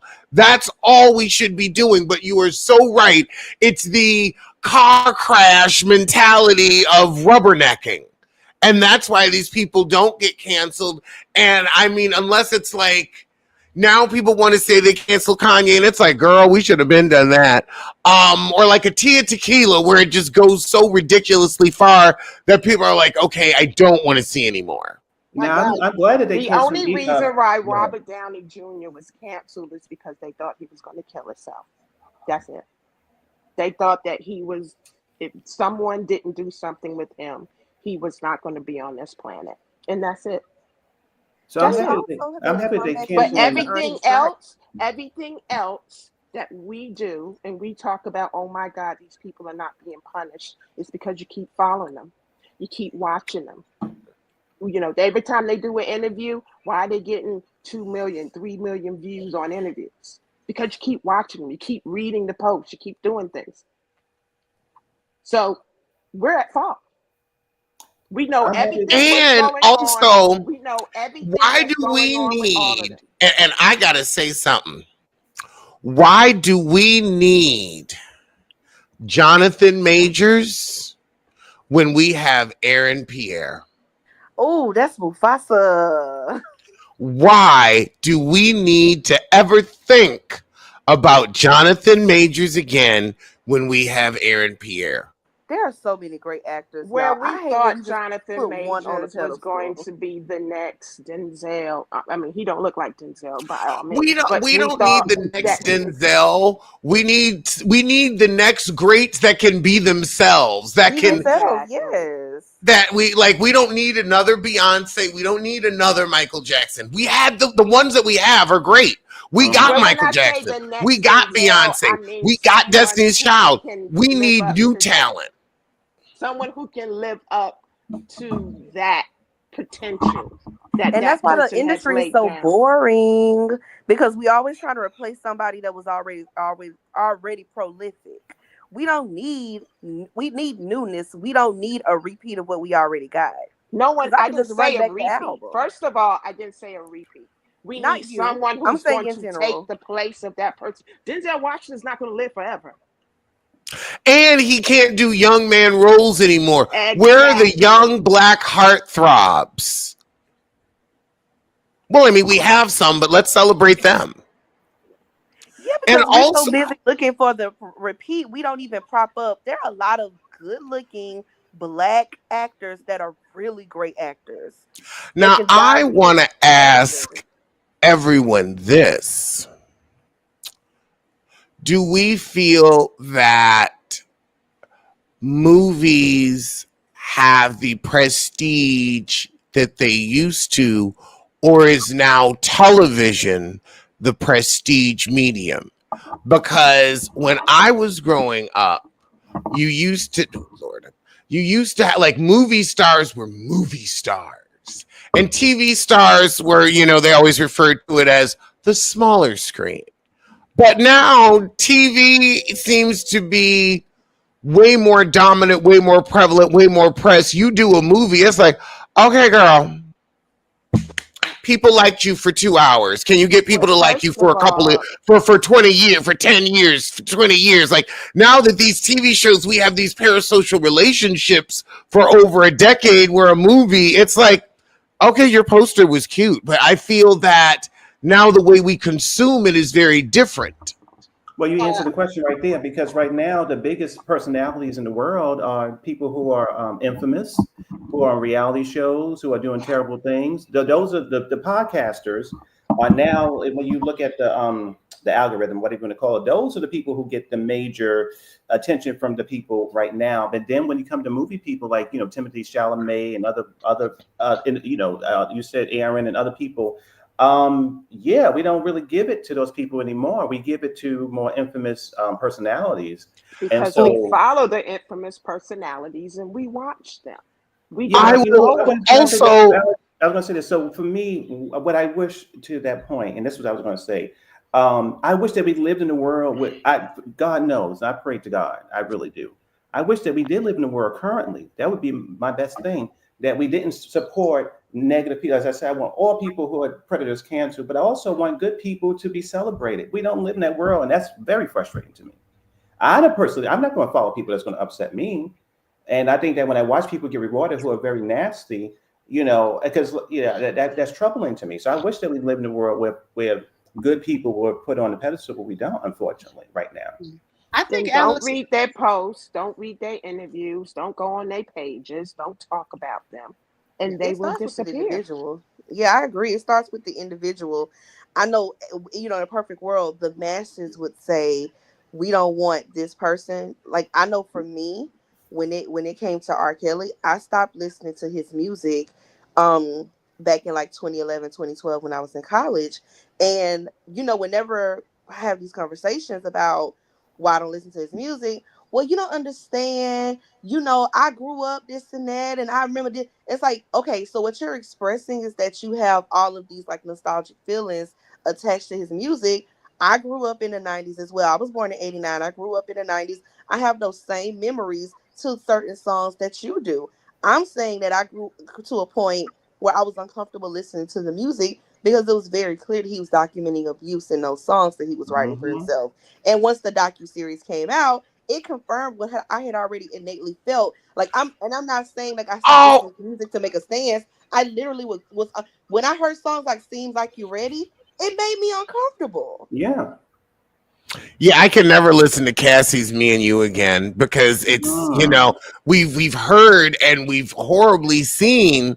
It's like, oh, like, I don't want to. It's that's, you're exactly right. It's documenting abuse. Yeah, I When you think it. listen to the music, most songs have like some type of a deeper meaning based on either the person who is performing it or the writer behind it. Like, there's you do what you want to, right? But in terms of like cancel quote, I hate the term cancel culture because it really doesn't exist. But I know that when you really like, sometimes it's not even about taking a stance. It literally starts with the individual. I don't want to consume any type of media from this artist, from this actor, from this model, from this singer, from this whoever. I just disassociate and I don't want to see it. If it's on my TV, I'm turning it off. I'm changing the channel. If it's on the radio, I'm playing something different. It really is that simple at times. When Yeah, more people do it, here we are. Yeah, I think like you said, too feisty with R. Kelly. The songs now have a different meaning. Like I've gone to weddings and I could tell when the DJ will play a chill, R. Kelly song, he won't play a sexual one. And I think it's because, like you said, R. Kelly is so entwined in his music, and now it's like you got like a different meaning to it now compared to Bill Cosby, where I could look at the Cosby Show and not even associate that with Bill, because on the Cosby Show, he wasn't, on the show, he wasn't like, drugging. Yeah. Yeah. That was a struggle for me. I think it's like I can enjoy it because there's so many other actors there. I'm not going to let his actions ruin their performance. Right. So I can still enjoy it for Felicia Rashad, for Tempest Bledsoe, for Malcolm Jamal Warner. So I could, because the Cosby, I grew up. When I say I grew up on a Cosby Show and a different world. So I was like, okay, now how we going to pull this one? How we going to pull this? Because that is, I can't wipe away that memory. That's just, it's just there. It took time for me because when I was reintroducing myself to the Bill Cosby program on Amazon, it was a struggle because he was the character was very handsy and loving to his wife. So when those scenes came up, it was very hard. I think that my struggle too, again, to keep repeating, is that I did do everything, especially so R. Kelly and P. Diddy and all that. I didn't miss those stuff. I didn't miss none of that stuff. Mm-hmm. Again, I wish in America, I do wish, and whether you're black, white, or whatever, I just wish that we all together, as I think everybody is saying, I wish that we all together just say, no matter who you are, because it's black or white or whatever, that we as a people, whenever you do something horrific, we are not going to vote for you. We're not going to support your programs. We're not going to do anything for you. And I'm seeing that our community, we do that for the people who get out there and who are predators and who are horrific. We put them down. We don't support. And it's a good thing. But I wish that more of us as Americans would do that across the board. I really wish that. But with Bill Cosby's program, it was a struggle. It was a struggle for me. And some episodes I still skip, especially when it's the more romantic episodes with him. It's just hard sometimes to watch those. But I still buy the program. Can I bring something up that Americans did that no one ever thought about? When Bill Clinton was in the White House and he said, I did not have sexual relations with that woman. And then after that, he apologized to the American people, but he never apologized to Monica Lewinsky. And then years later, his wife, who stood on television shows and talked about how horrible she was. And then the Me Too movement happened. Nobody remembered that Hillary Clinton pretty much bashed that woman who had to go into hiding. But y'all wanted her to be president of the United States. I would have rather her than the other person. Come on now. But the thing is too, now I want to say this too. Megyn Kelly, okay. Megyn Kelly was coming from Fox News and some other ladies. I've had some ideas about this, and they were out there talking about their experience. And again, if you're white, black, or whatever, you've gone through something, I feel bad for you. But to see them up here now celebrating and giving difficulties to my community, to the black community, and celebrating these people, in charge of the defense, but yet you were the face of the Me Too movement yourself. But you celebrating a man who's giving nightmares to women who come out and say, oh my gosh, we live in this country now, and this is who's running it. Me Too is over. I feel devastated for these women who are having nightmares about the way this is, because now you have the women who's gone through stuff, who was talk about their Me Too movement, are now making fun of other women who are still nervous about who's running the country. Like, this is crazy. But see, that's the thing I'm talking about. Someone just said on here, I don't know who said it, it says it's better than the other one. So you would rather have a woman who does not fight for other women who have been sexually harassed. And you pick up. Hold on. That election was a real Scylla and Charybdis. We're not horrible. Like that, horrible. But also, we might not be in the situation we were in now. She shouldn't have been. She shouldn't have been up. She shouldn't have been up. In truth, Michelle Obama should have taken one for the damn team. Exactly. Yeah. No, I Now, love D, I hate I that. gotta, That's the only one that would have won. well, She's see, the only woman that could have won. And I will stand by that. Like, see, it is the misogyny in this country is sad. It's not me doing it. yeah. It's Well, not see me the doing it. I right, voted right, for who I was supposed to. Come on yeah. right. now. We did what we supposed to. The black people always do what we supposed to. But See, to the problem subject was yourself to all with of that. Hillary. Hillary is defending her husband. I understand, and she That's said later disgusting. she and Bill fell out later, and he had to sleep in another room for a couple of months. When the truth came out, Well, why didn't she stand up and say, I apologize for the Because way I treated this person?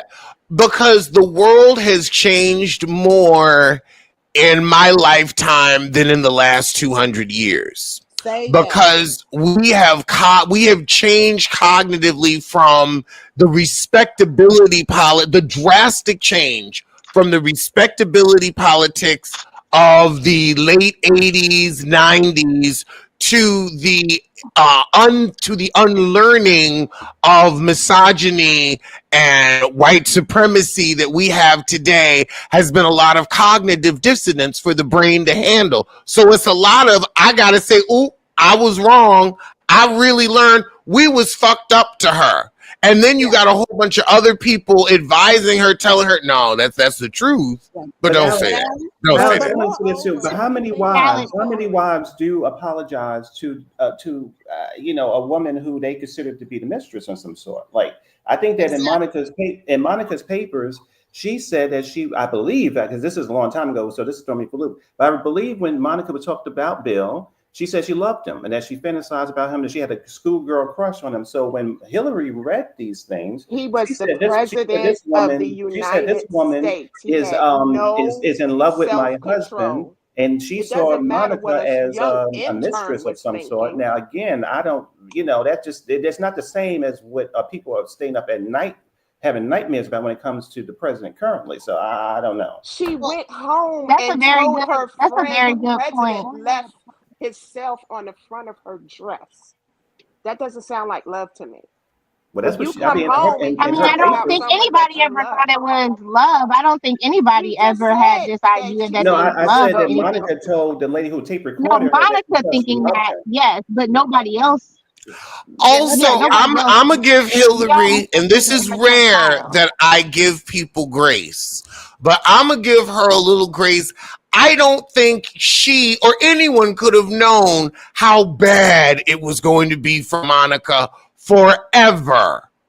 I think she thought, this will blow over, and didn't realize, no, you shit on that woman's life. You took You say all that that. woman's you good had to change years. her I gotta say, name. you say that They was because trying to everybody kill forgets her. about Paula. This wasn't Bill's first time getting caught. Bill been out there getting these little girls to be out there on their knees because Hillary wouldn't or couldn't. Paula was in the early 90s, right before he And became that's president. who y'all And wanted as God knows president who of the else United happened. States. Like that, Okay. we They're only still know better than about Trump, in my Monica opinion, because she honey. came forward. What about Paula?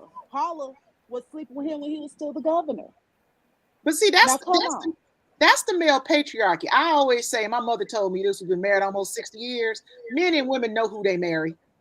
Bill knew who he married. Hillary knew who she married. My whole thing was with the Hillary Clinton thing was that, and this past election, and the one thing I will say about Donald Trump, there's one thing I have to say, he is very smart because he knows deep down this is a racist country, and these women put white before gender. Think about Obama. He won 2 elections black to black. We are the minority in this country. So some of them had to vote for him, but they would rather vote for a black man that they don't like than vote for a white woman. So that should tell you something right there on how this country is. And Donald Trump tapped into it. And it's like that phrase that Lyndon Johnson said a long time ago: if you could convince the poorest white man that he is better than the best colored man, you can pick his pockets. As a matter of fact, he will give you his wallet. And that's exactly what Donald Trump did. And these white women did it too. So that's why I'm part of that 92% that said in 2025, we standing down. That's y'all issue. Y'all deal with Trump because he told you what he was gonna do. Somebody said Hispanic dropped the ball. Well, they won't be here to pick it back up again, so we ain't got to worry about them. That's one thing where we won't have to worry about any of you that voted against us. You've taken yourself out of the pool. And Baby, they cannot deal with the they fact. did not think he was talking to them. Oh. That's what it is with Trump. Everybody forgets you are not actually rich. If he saw Thank you you, on the Shady street, Gal. he would call the police on you. Whether you're white, brown, or whatever, all he sees is money. And to him, you all are poor. It's like, hide the money, y'all. There's poor Bring your people mouth around. closer to the mic, honey. Oh, I'm sorry. It's like, he's like, hide the money, y'all. There's poor people around. He's not gonna mess with y'all. You think you have cash. You think you have wealth because you're white. Then you think Hillary How's Clinton doesn't everybody? have money? No, we're Hillary talking Clinton. about the constituents, the voters. Yes. The The voters. voters think they have. Yeah. Yeah, they're in the find out stage now. Yeah. And it was also Yeah. last. They're Shady, in your the mic find is out. low.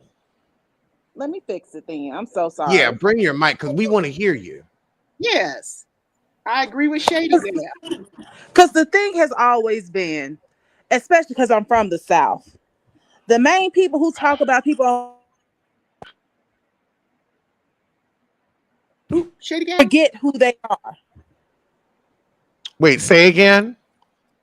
They don't realize that they like you said about Lyndon B. Johnson. They don't realize they're the poor people. Yes.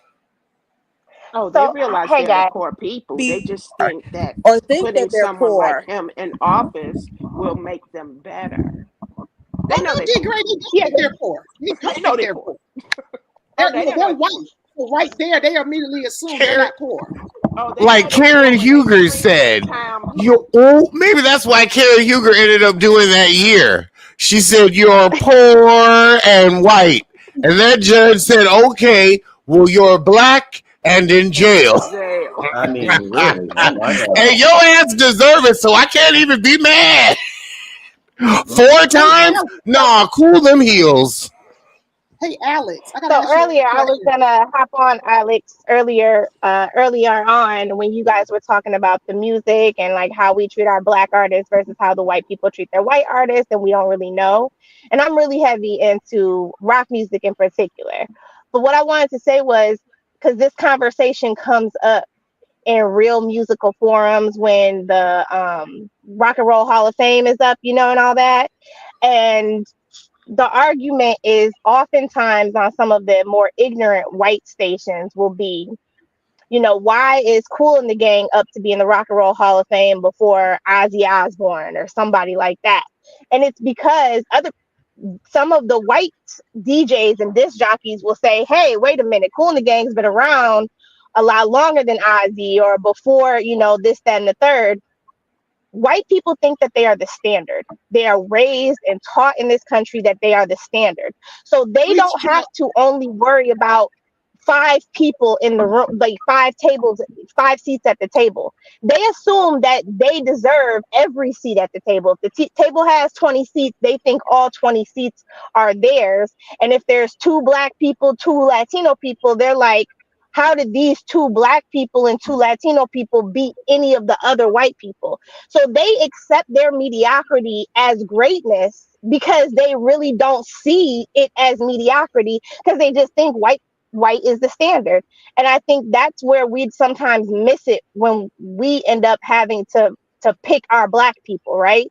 Because it's like that black person has to check all the boxes and be able to deserve that seat all the 100% way. We can never have somebody who has mediocrity or a little bit. And so that's even the issue that happens when you come into elections when it comes with women versus men. You can have men who have issues. You can have, like getting off of like, the Monica Lewinsky of it all. Clinton got in trouble sort of about the whole weed smoking thing with the I didn't inhale. Obama had they tried the same thing with him, and people got over it. People laughed it off. But when people brought it up about Kamala, You know what I'm saying? She was damned if she did and damned if she did. The young people wanted her to like, yeah, weed's cool, right? We can legalize it federally. But the old people were like, girl, you better not have ever had a drug or anything. You know what I'm saying? Because she's a woman and that is the minority in the situation. She has to be so perfect. And I think sometimes we miss how that really hurts us. Those of us who are in That's the minority, Well, because the thing that we I never get didn't to like be through mediocre. the whole race was all every last vice president and president has been known by their last name. The minute a woman runs for president, all of a sudden she's known by her first name. It's Harris. She's Vice President Harris. She earned it. She earned it. And now all of a sudden I mean, everybody I think times are changing. I she's think Vice that President Harris. Y'all call Trump by his last name. Y'all give him that respect. Well, Give her now that respect. now Trump has been. nobody's giving it time. Yeah. I will But you say call him Trump by has his been last known name. by his last name almost as long as he's been known by his Nah, first. we used to call him the Don. We used to call him the Don. Like We used to just as call a him New the Don. Yorker with all the And we Trump call real estate, Okay, we call I think Obama that by even his was a last business name. before him. We call Clinton by his last. Every vice president and president was called by their last name. And the minute she No, runs, people all of used a to sudden say you start Bill. calling her by her I, first name. I think with the yeah, times people say changing, Bill, people say Barack. People, I yeah, feel I was the gonna say times I are feel like changing. with the times changing and trying to market to a younger crowd. I remember Barack was part of the campaign with Obama. I feel like it was the same. I feel like it was more so with Kamala, where it's like we want you to feel much more connected with this candidate than the official term. I feel like that's And being how did that phased work out out in for us? marketing. How did that work out for us? Well, Well, let's she well, had a lot of things the against Kamala her thing now. is deeper. I mean, we can go a whole 2 hours on that. I mean, I'm gonna be honest with you. Even though it was politically correct for her to run, she really shouldn't have. Plus, there wasn't enough time. Joe should have like let that go a long time ago. So I mean, that's a whole nother tangent. Alex, I just want to ask you a quick permission right quick. I want to ask a question that's going to kind of pivot off of this because we're getting deep. Oh my God, everybody on this panel is like so freaking cool. It's like, it's fabulous. I want to go back to some silliness right quick. How long do y'all think before Porsha and Shamia officially stop being friends? That's Porsha, already happened. I mean, no, I'm talking about Girl, I'm Done. there's a nail in Let the me get coffin my nail polish for this. because This I calls know. for a spring pink. I'm out. I'm out. Yeah, I I mean, don't want to just talk about no damn Porsche. I'm just curious because we knew it was coming, and she's kind of said the other day they're not as close. But when is the official nail in the coffin where Shamia wakes up and realizes this is Season finale. her friend? The reunion. The reunion. So I might be in the minority, but there's a part of me that thinks that the reason why the two of them have been friends is because they're exactly alike. We just don't know it as Shamia yet because we've never seen her in the forefront. I can agree with you partially too, Feisty. I think there are some similar characteristics. I don't think they're exactly alike, but I think there's some similar characteristics. Porsha to me seems like she was doing single black female with Shamia. Shamia gets a rich African. She goes after a rich African. Shamia gets the big house. She tries to have the big house because Porsha is a hater, and I think her dream is to be married and do nothing because she always moves like scarcity mode, like scavenger mode. And She moves like she wants to be a 1950s socialite with a third grade education. yeah, but Like, it's let's just call a thing a thing. When you see That part. Porsche and Shamia and their friendship, were they actually equally friends? Did they look like they had each other's back? Or was Portia always trying to son Shamia and put her in her place and have her as that little friend? My broke little friend. My little friend who needs me for fame. Because that's the vibe I got from Portia. yeah, Portia never seemed like she truly cared for Shamia. I And agree when with all this you. stuff went down with Phaedra, you sat up here and threw your friend of years, decades even, because you grew up together, under the bus for Phaedra, and you know the girl lies. She's And a she did lawyer. that She's because paid to Shamia lie. got close to Candy. That was the issue. It's like you're my friend. You can't be friends with anybody else on this show. Yeah, I'm going to repeat what Patricia said. Survivor mode, as the diva says it. If you listen to Erica De Niro, she talks about how Porsha always moves like she has nothing. It's just amazing to me, and she jumps from man to man, not because she's all about the money. And I'm sitting here like, you see how that worked out for you? And like, When why? has Portia ever been with a man? Who? Oh, Well, the one that we kind of saw, for 3 minutes, he Bolo. remember the guy that appeared for like 2 episodes when she said we're gonna get together and have a baby. I think it was a finance guy, and we never saw him again. Bolo, that's the man. And He was Bolo, a top. yeah, Oh, and Bolo's married, so it's kind of like. Speaking of that, yeah, what happened to talking about gays in the pulpit, but then you asking somebody gonna eat you tonight? I'm still trying to figure yeah, that out. one of you bitches are eating me tonight. That's what she said. She said that at the infamous bachelorette Yes, she party. did. It's That's it's what just she said. it's just kind of funny to me that I think it's so funny because if she would have taken her lumps and stayed on last season, I don't think she would have been in the position she's in now. Because now everybody's looking at you, everybody's watching you crash out.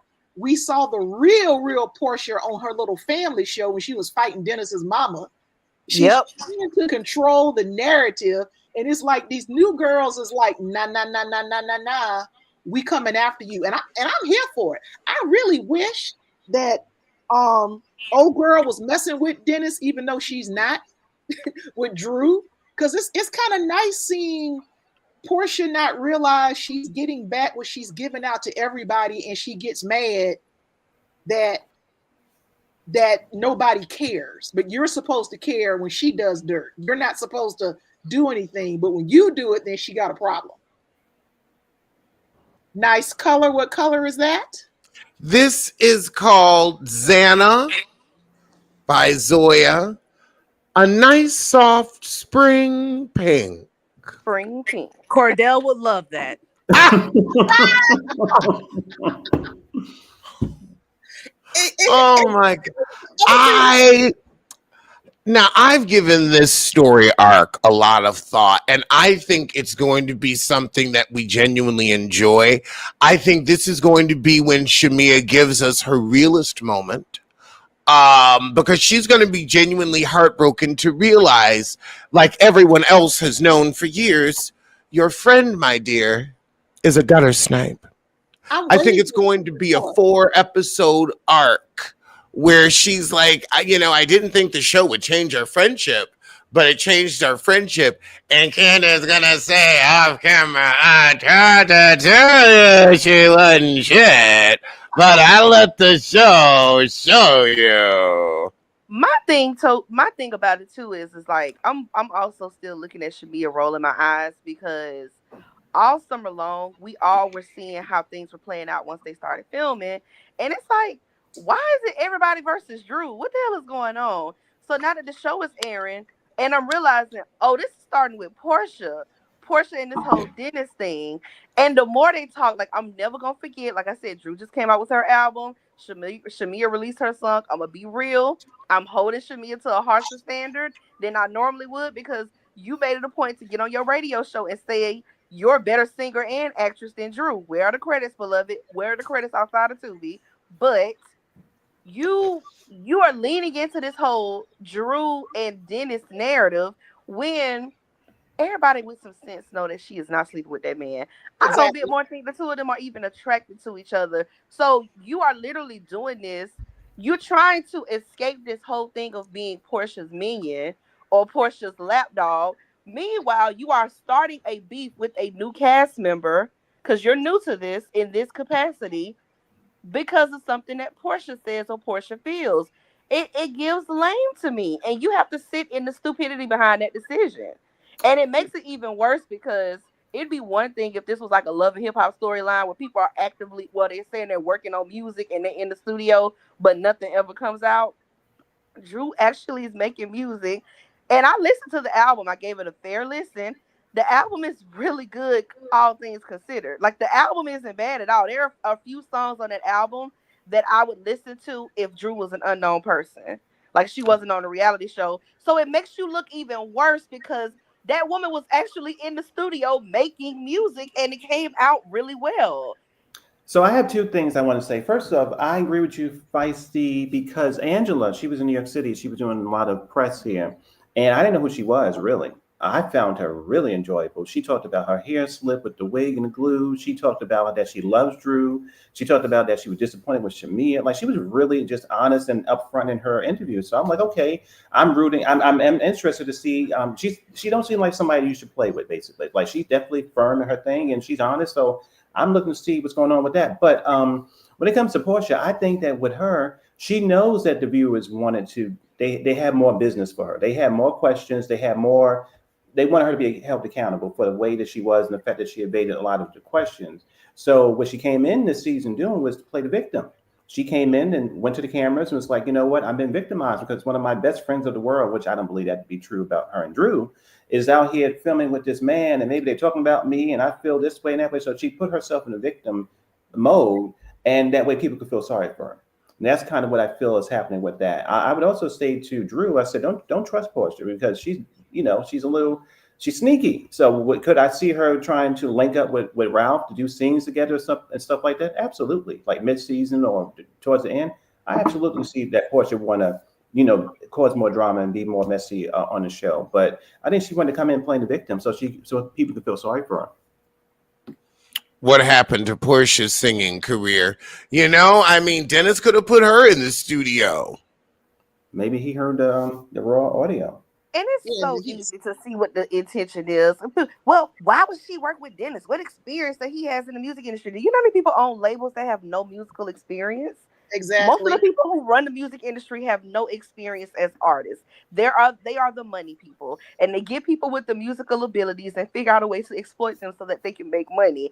I'm just saying it makes sense why he asked Drew. Drew can sing. Drew's interested in doing music. He has the capital to fund a project. Drew doesn't have the capital to fund her own music. It was a quid pro quo, and we can also use this as a storyline to promote Dennis's new business venture. And Drew has a storyline that's separate from her getting a divorce, so she don't have to upset that man down in that basement with that new podcast. And she also gets to talk about doing like we've seen the I'm making music. That's my storyline. I'm putting out an album or a song. So this is the whole thing that I'm doing for the season. It makes sense why they decided to do it. Like I could hear the conversation in my mind as to how he approached her about doing this and how it should play out. Porsha's just salty because she has no control and say so over what that lady does because she equally told her. So girl, shut up. That's why Shamia needs to shut up too about that. Shamia followed along with her dumbass friend, and now she looking stupid. Like I don't know if it's her album, but like I said, I will say I was pleasantly surprised that it was good. I was like, I'll say like those first 5-6 songs. I was like, okay, Drew. Now I liked two. I liked two, but I'm a harsh critic. I gave her about 3. It definitely gives mid to late 2000s. Like throwaway track. Exactly. They need to call this recycled music, where it's like, the tracks that the big artists didn't want. We decided to do something with it. Alex, it's definitely dated, but it's better than what I went in expecting it to sound like. I did not think the music was going to give that much. I was like, all right. I guess, girl, you this music. I guess, girl, you this music. Yeah. I got a question for the panel. Am I the only one? And I generally like her, to a degree. Am I the only one that has not missed Kenya at all? It's almost like she's aged out of this. Yes. Here's the thing. That is the perfect example. I think that there is a space for the reality star that is 55 plus. But I will say, like, Erica Jane was doing an interview, and Erica's like, realizing she's, about to age out, because she said you don't want to be on this show when you're 60. And I feel like she has a point where there's like, at that age, you want to have a maturity where you're not always sitting down to argue with some girls. Like, that's when you want to be a matriarchal friend of, or they just don't have a reality show for that age group of women. But do you want to be like at that age, really out here yelling at a table? It snapped into focus. Like, there's a great 20-year run for this, but it's a great maybe even 30-year run, but it's a great run. I think that's a part of it. I think So I think for me that's I judge it on a case to case basis. So with New York City original, I know people blame Miss Ebony, who I liked, for the ruin of that show, but the women on that show were very old, and they all were 60s and their 70s, whatever, and it was not really fun to watch because it just was looking sad. But with Atlanta, I don't know. When it comes to Kenya, she's still vital. She has a beautiful young daughter. It was weird to see that they put her to a place where she didn't have any confessionals and all that kind of stuff, even though we don't know exactly what she did, but obviously something happened that was not really good with her and Britt, and that's just the punishment. But it was weird to watch it, and that there was a lot of things going on, and we didn't really see what she was thinking about.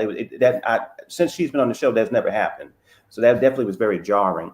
But even with Vicky, I mean, even though she's problematic, I've enjoyed her on OC. I would watch her anytime. So I don't know. It's hit or miss when it comes to the age thing for me. The age is not really the big thing. If they're boring and they don't have any, they just like girls like Ramona and all of them, that was tough for me because they as they got older, it was just nothing was there. There was no show. I feel like there's needs to be a show called like Empty Nesters, where it's women of that age where the kids are out of the house and now we're finding new things to fill our life with, be it I'm focusing more on my career or I'm retiring and now I'm figuring out what I'm going to do with my life when I'm retired.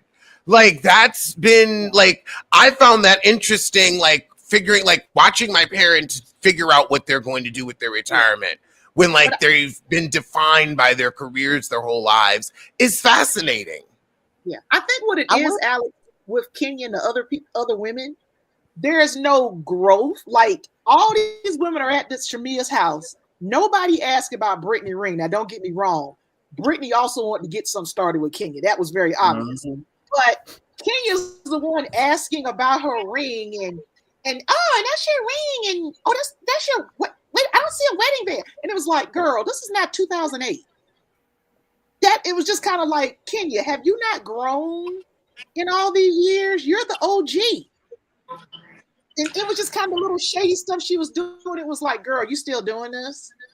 Watching the show, you can see that these ladies absolutely understood going into the season of filming the pressure that was on them to make this season a hit. So sometimes it reads across as them being a little extra in ways that's unnecessary. I do give them grace for this though, because between the show being put on hiatus, and that's never happened with Atlanta before, and the social media and the chatter about Atlanta, we were doing round the clock YouTubes saying what's going to happen in Atlanta. Should they cancel it? What do they need to do? I think whoever the cast was going to be for this season, they were going to feel the pressure no matter what. And then Kenya could have played older big sis in this role, and she dropped the ball. Like, all these little young hussies could have listened to her. She spent 20 years being a hussy in Hollywood, and ain't got her nowhere. But hey, being a hussy in Atlanta for 20 years means you could be a hussy in Atlanta for 50. I will say that is such a great point that Kenya, this was your moment to be the candy of the cast, to be maternal, to be the Karen in a way, except without the drunk driving. And you didn't rise to the occasion. You wanted to still be a mean girl, but you are a woman, a grown woman. You have gone from maiden to crone, and it's time to act grown. And that's what it is. It's, the phrase is mean girl, not mean woman. Mean girl. You're no longer a girl. You're a woman with a child. You're heading to 60. You're closer to 60 than anything else. But Alex, you said a key word. You said girl. And a lot of grown women in society of today are impersonating grown women. They're actually little girls. They still have. Sounds like we're talking about Married to Medicine again. It's a lot of girls impersonating grown women by the way they act. Well, I'll say this. I want to know who Phaedra is sleeping with on production. You said it's drag. Basically. You said it's female impersonation. Yeah. Hey, Shady Gal, I don't think Phaedra is sleeping with anybody. Phaedra to me is the reality industry's cleanup woman, like the Betty Wright song. What is she? They know Phaedra Braxton. What she do? She ain't do nothing. The only thing she did was a little something on Traders. Baby, they took that little moment from Traders and they ran with it. Like she really was that girl. That's my point. You call Phaedra because you know she's gonna go to an opening of an envelope. If she was so great, why doesn't she have her own show? Because she just not interesting. Phaedra, they have been Heavenly and a few other people have talked openly about Phaedra having all these inside connects with production and execs at Bravo. I'm convinced that she is sleeping with somebody because she is full on part of the promotion for this season in ways that Kenya is not, despite the fact that Kenya is a major part of one of the main storylines on the season. Even before, she got the boot, Kenya was still part of that storyline. We've never seen this play out. I know what happened. Here's what happened. But Phaedra's part of the promotion. They can't use Nene anymore. Thank you. Phaedra, that's why Phaedra, that is the only reason Phaedra is getting this second chance. What? Because they're using, because think about it, they heavily use it, they use Cynthia up. They done worn Cynthia down to the nub. I mean, look at her, they still propping her up for film and she tired as hell. She probably did turn the money down for Housewives because she's like, look, I ain't got nothing else to tell. You got other things going on, like Shady Gal. Then Phaedra's stuff is not that good. It is rumored that she is only in the last 3, 4 episodes. 2 weeks. She filmed for 2 weeks at the girls' trip. But see, if she was that girl, as soon as Candy said that she wasn't coming back, they would have called Phaedra. Phaedra acted a fool on Married to Medicine because she got the call to come over to the Real Housewives. I doubt very seriously the next season of Housewives of Atlanta, I doubt Phaedra will even be on because see, these girls gonna make you work for a check. They're making Porsha work already. I could see Phaedra being back next season, and also here's why. The New York reboot went over like a lead balloon. That New York reboot has scared the living shit out of Bravo because they watched one of their greatest properties explode. Mm-hmm. Boom, like the Challenger. It was horrible. And so they're like, okay, our fans do not want a hard reboot, do not like a hard reboot. We cannot survive another hard reboot. So they're going to wean us and replace the heifers one by one from now on. I think that New York changed the way they will. They're going to do casting, and they're going to really start to be like, nope. We got to be a little stingier with our fruits and champagne glasses, and we got to let the audience warm up to you to see if you can, be a part of the crew. We can't just pop new heifers in. It ain't going to work. Absolutely. It failed. And then everybody's a fan now. Everybody's a fan. Everybody's looked at the show like on Beverly Hills. You're not going to tell me Bose and look at 5 seasons of Beverly Hills and figure out how to come on. All these girls now are fans. I mean, the thing is, I'm okay with that because I also don't want you, because remember now everybody says they're all fans, and we want to complain, but this is one of those moments where I'm like, no. We want people that know what the fuck they're doing to come on and be ready to play the game. Because watching them learn the game was fun once. You're not going to want to go through that shit again. Because I remember when that heifer Tanya, her name was, on Basketball Wives, she came on that show trying to be high and mighty, and she wasn't playing along. She wasn't about to get ignorant. Yep. Nobody was here for it. People were upset. Why are you here? Then we're going to start the why are you here in that key. Here. So trust me. We want heifers that know what the hell is going on, because if they don't, then it's like, okay, you weren't ready for the shade. Then either it's somebody that's going to have a breakdown like Keisha on on Basketball Wives when Tammy confronted her. I'll never forget that. I don't respect you, and that's why I'm calling you a bitch. And I think the other thing is these shows are starting to show it's basically illustrating when you marry for money, you earn every penny. Kelly, Britt, Porsha. Can we? I want some. I want to have open marriage. I want a show with some open, honest marriages. Where I want a show called Cheating in Peace, where it's two adults that enjoy living together, that may raise a child or a dog, but it's like, yeah, he has a boyfriend, I have a girlfriend, and Darren Noggles, but honest. Or it could be called Married, or it could be called Married with Entanglements.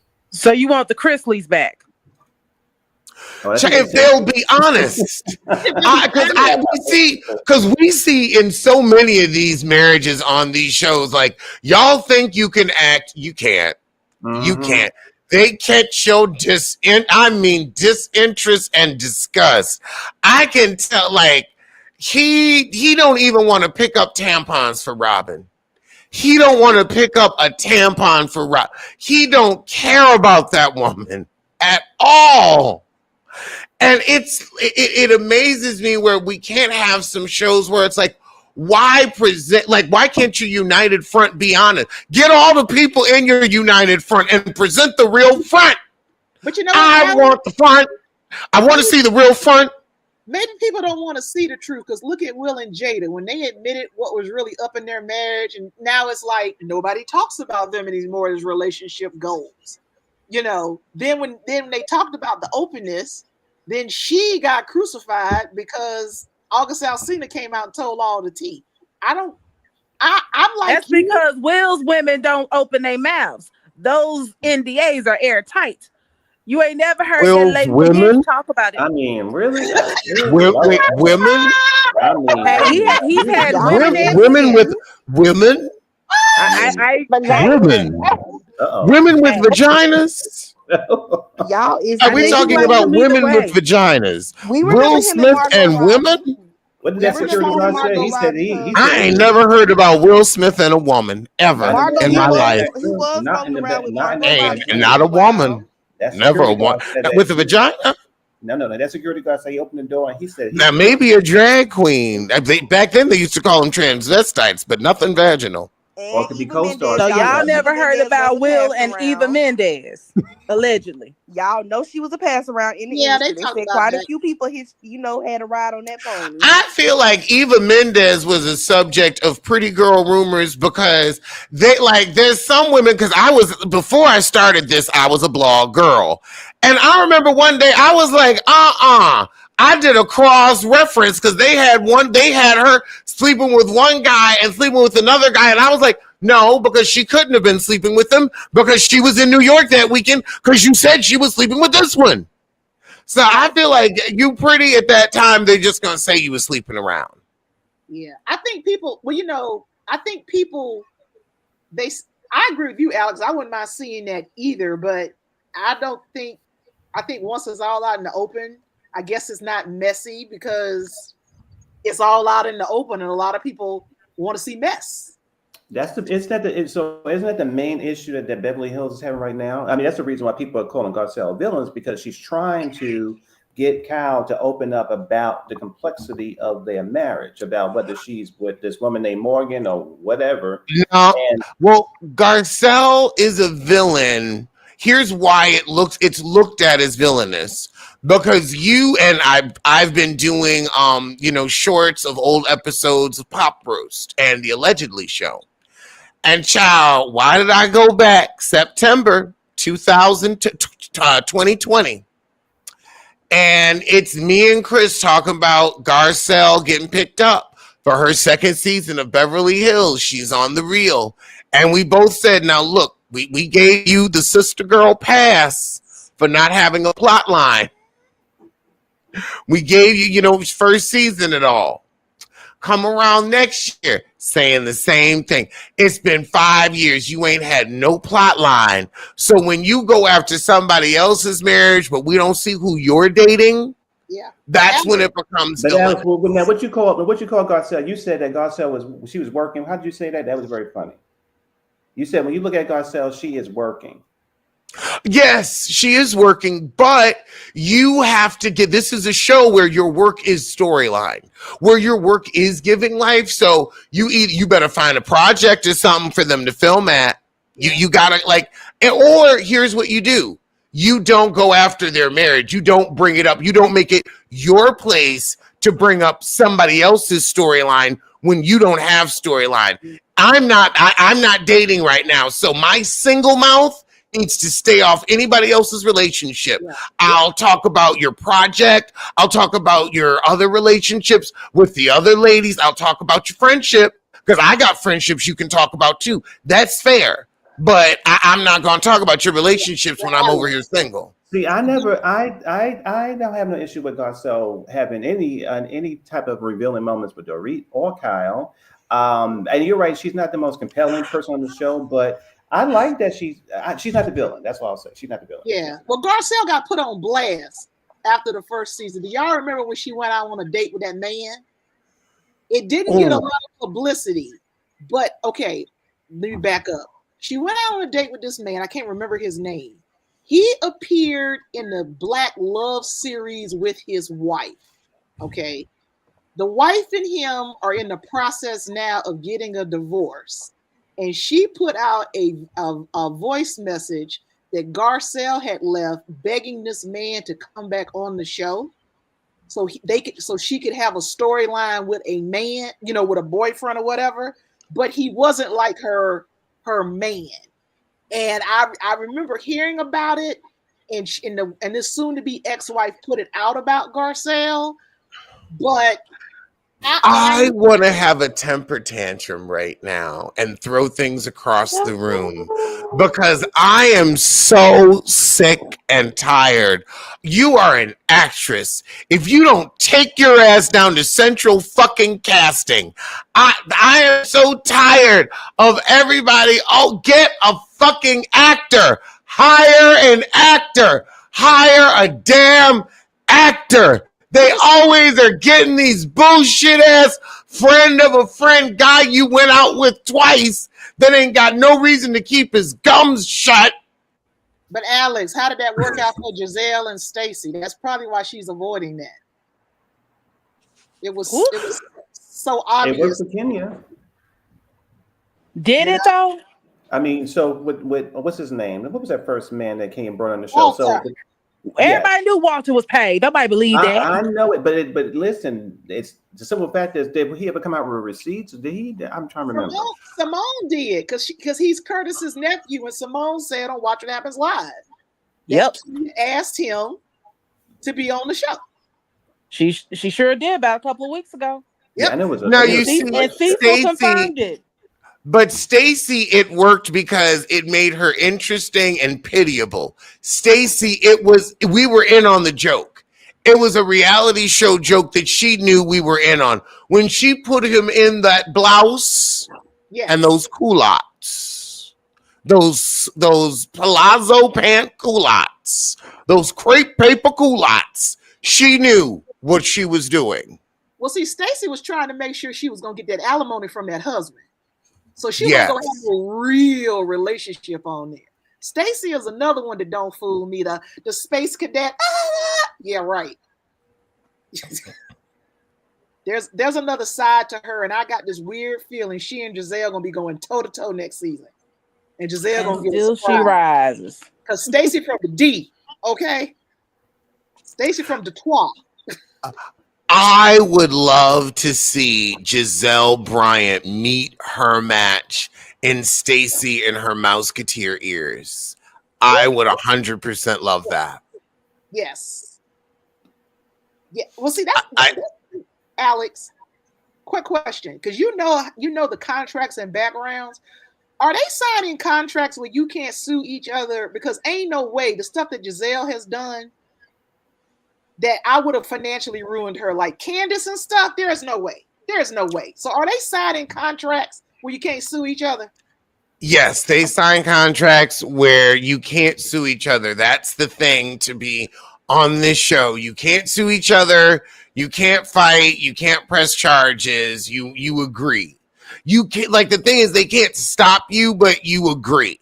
And there are consequences if you do. And so it's basically like you're agreeing to be in a heightened situation. You agree that people are going to call you names and say nasty things. Some of it's going to be aired. Some of it's not. Because also, like, some of the stuff that I've heard that has happened behind the scenes that will never make it to air. I mean, I can imagine how I would act. Because think about Kenya pressed charges against Porsha, and then the charges were later dropped. That's right. Yes. So so that's kind of funny to me too, because I'm thinking the OC. So that you brought that up, Bougie, and I'm thinking, how many times have we seen on Atlanta, Potomac, or whatever show it was, where the lady said, "I'm fed up," and Andy kind of rolled his eyes because they like, I put a lawsuit in, I put a cease and desist. Now, the time that Premiere comes back, when the ladies come back from, they finish reunion, they come back for the next season, those legal issues have been resolved a lot of times. Unless if it's not resolved, then one of the parties are not coming back to the show. I had to do the research, but every time I watch them bring it up at the reunion, if it's not resolved before they film again, then somebody is off the show, until that stuff gets done. So I was curious about that. Yeah, I just want to stop with the fake friendships. All you guys are coworkers. Y'all are not friends. All of y'all are coworkers. I don't care if you were friends before the show. They're coworkers. Because I got coworkers that I would consider closer, and we wouldn't do the things to each other that these people do on the show. Well, that's what you call having a devil for a producer. Because you got Eric Fuller Jr., who's basically, Carlos King the third, and he's keeping the mess going. Like, look at what happened with Monique and Candace, and the fact that Giselle literally pushes. If you go back to the fight, I know people hate to say that. You see Giselle's hand push Monique. She kicks stuff off, and then like Candace, you're suing Monique. Girl, the people who over here wiping your tears helped you get your butt whooped. But that wasn't why, though. The fight wasn't why Candace went after Monique. It was social media. The stuff that was happening on social media, I think because of how the timeline, and it's been such a long time at this point, but for like almost a year and a half before that season aired, they filmed that show in at the around the summer. They started filming around the summer of 2019. We didn't see the show until like the fall of 2020. So from the moment the fight happened, like, we got to remember how it played out. From the moment the fight happened, when it started being rumored that a fight took place and Candace was responsible and she egged on Monique and she told Monique to drag her and she was the one that pushed Monique first, and social media was like, I was on Twitter. Social media was on her ass. They did not give her a moment's rest. And then once it died down after a couple months, it started back up as soon as the promo started. Then it died down a little bit. And then once the season aired, it went on and on and on. Candace wasn't lying about social. Like, we hear people talk about how social media affects a lot of people's mental health, especially celebrities. Candace wasn't exaggerating that. It didn't matter. Candace could have tweeted "Good morning," Bitch, that's why you don't deserve to have any kids. After what you did to Monique, they were always on her case like that, no matter what. And that went on and on, thousands of people, because Monique was the fan favorite. It wasn't the fight. And Monique was feeding information to the blogs, her and her Yep, brother. yep, yep, yep, They Yeah, yep. she were was. Yep, putting that's true. misinformation Because you out know there. what? So I agree That's with the you. reason why she went Yeah. after Monique, not because of Mhm. that fight. I really Well, truly believe yeah. they could have gotten over that fight had that stuff have not happened on social media. They Yep, yep, did go yep. after Chris. They did go after his children. They waged a war on Candace because of Well, that fight. yeah. And So the it's worse blog, because it was yeah. really Giselle that did it. Yeah, Well, I the think blog. That's so. When Giselle. I first got to Excuse YouTube, me. so I agree with Feisty. When I first got to YouTube, that was true. I would watch those different YouTubers, and we want to mention the names, and you would see Monique pop up on all these channels. And at the time, she'd be dropping little breadcrumbs at that moment. Mind you, she'd be going on vacation with these people. And so when the reunion happened, you'd be like, no, girl, you are friends with them. You're paying for vacations. You're doing stuff like that. And the crazy thing is, there were rumors about her marriage that Yep. was put out there by Gigi. Now, because Monique Yep. she wasn't a real woman about hers. Gigi said on her life, when I was watching Gigi stuff, she said, no, she said, Monique won't test me like that because she knows she would get broken into. Monique is a coward. She didn't want to approach Robin that way. She didn't want to check Gigi, her real friend, because Gigi was waiting for her. She said, I'm in all the places. Like, where's she at? She didn't do anything to Sharice, but yet when Ken's was there, and like you said, Giselle did all that crap and wanted to bring us up to the show, that was what happened. But after the show, after that fight happened, and then she was punished a little bit, then you saw Monique pop up on all these blogs, and she couldn't say, "Well, we're filming right now. We can't talk about it." But then all the breadcrumbs would be dropped on these major blogs. Yep. And at one point, the blogs, one of the blogs had a lot of issues, whatever. Again, they were major. But I came on YouTube at that moment because I saw the blogs, and Monique was there, and I was like, "Oh yeah, she definitely connects to these people, Yeah. absolutely." And That is when I lost respect for Monique, and I like Monique, but that is when I lost I respect for liked her her, too. because had she have gone after Giselle that same Please, way, right? I would have Yes. understood it. Me But you too. went after Candace, like I said, that fight should have never happened.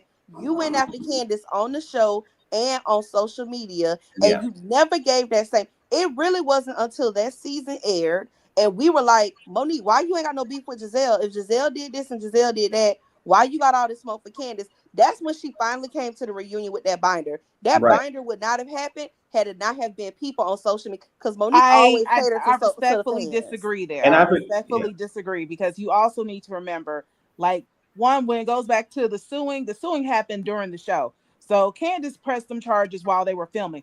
But going back to Monique, this is production. Things are happening in point. She's hearing rumors about the stuff that Giselle's doing without proof. When the show wraps, you get to see the unedited footage. She saw the scenes of Giselle talking about her child. She heard from Karen that Candace told her that Giselle was going to say that the baby wasn't Chris's. And then you had Candace bring her butt on social media while the show was airing, saying, yeah, that's the lie they tried to come up with after Andy's baby shower, that the baby wasn't Chris's. And she was like, that's not going to work because that baby looked just like Chris. So you sat at the table. Like, yes, she had more smoke for Giselle, but I think also she didn't have the proof that she needed. Because when she was cool with Giselle at the beginning of the season that year, she didn't have the proof quite yet. I think producers got in both their ears and kind of fueled stuff behind the scenes because Eric Fuller is messier than a damn messy diaper. And that's how we got to the point we did. Now, Monique is still wrong for not fully apologizing and taking responsibility, but also do remember that Monique had that little mummy blog or whatever. A lot of the YouTubers were her co-guest on her blog and stuff, hmm, especially some people who shall not be named. that's right. So like it was seen like a mutual beneficial relationship. But like I personally feel like a lot of this was producer related But too. you know what, so that timeline. So I'm gonna ask you, Shady Girl, because the way I remember it, because again, this is we going off the thing, but this is always my favorite. So the way I remember it was there was a baby shower for Andy. They had Yeah. the conversation there. Then at one point during the film, so when the show Baby was shower happened before so when filming. the, so Yeah, the when the baby show, shower happened first. I know. So the baby shower happened and whatever so-called, they talked about the Gigi room. Hello. They talked about the Gigi room at the baby shower. Because Gigi started it now. We can't, she started.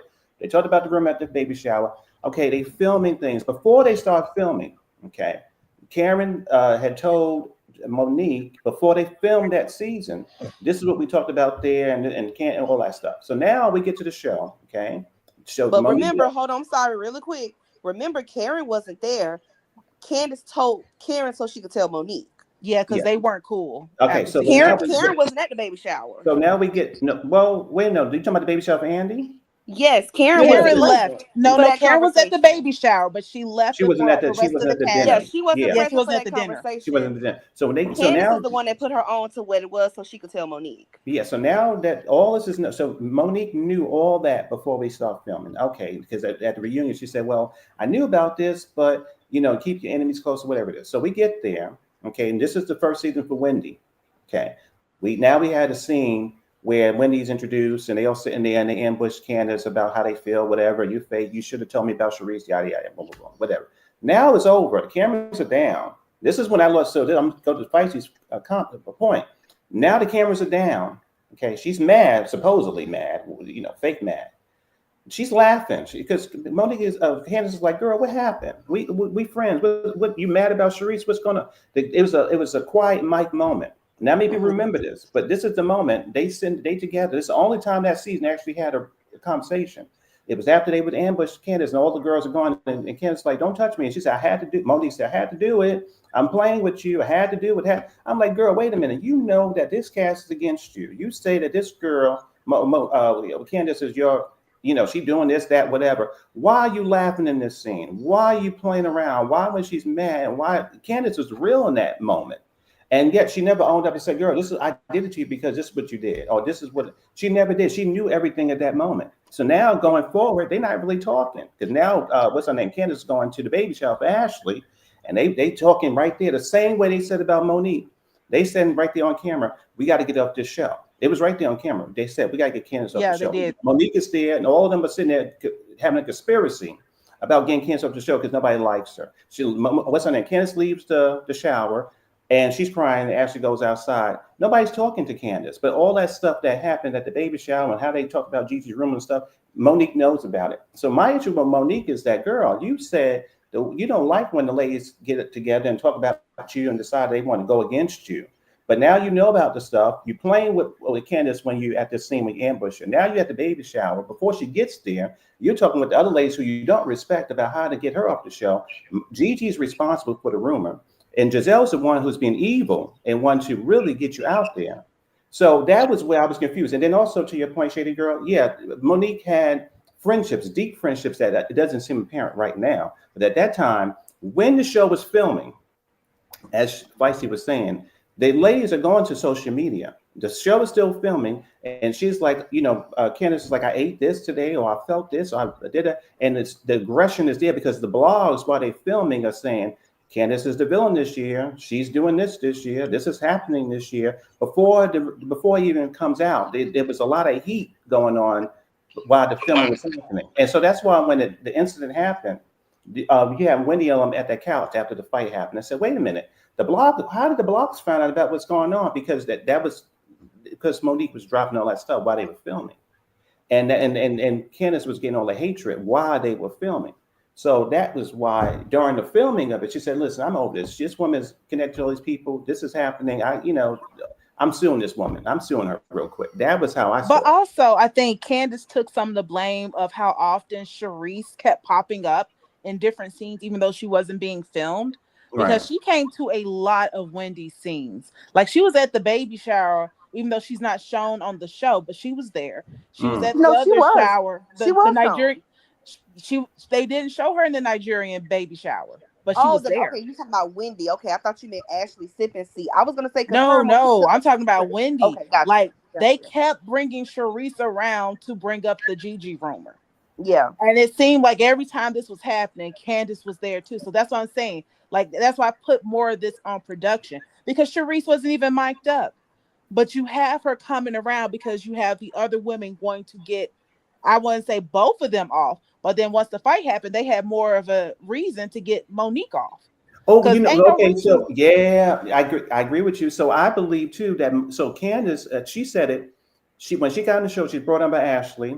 She wasn't connected to the ladies her first season, and by right that season when she got married was supposed to be her last season. That was, I think, it was one of the books that because the producers, nobody really liked her, for whatever reason. I love her. Her marriage season when she got married, they wanted her to give a beautiful event on the show, and then that was supposed to be it. It was not supposed to be any more a Candace. They didn't want her to be on the show really. So that's why when the ladies were like, oh, let's get her off. We already had a beautiful marriage out of her, a beautiful marriage event, which was one of the biggest ones they ever had on that program, one of the most beautiful experiences. But now that she's had her marriage on the show, this is season 5, we don't need her anymore. We want her out. So you're right. She was not. Candace was not supposed to last as long on that show. She really wasn't. Mm-hmm.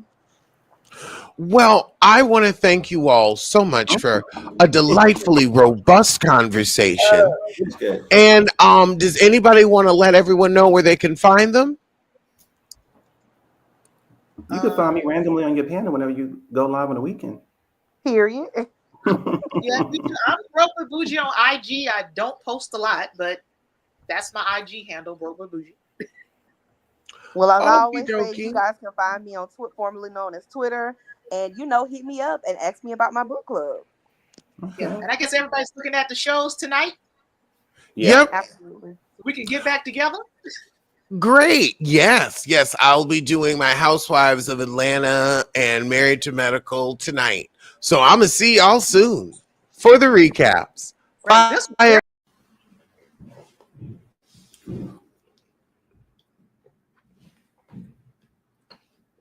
Welcome.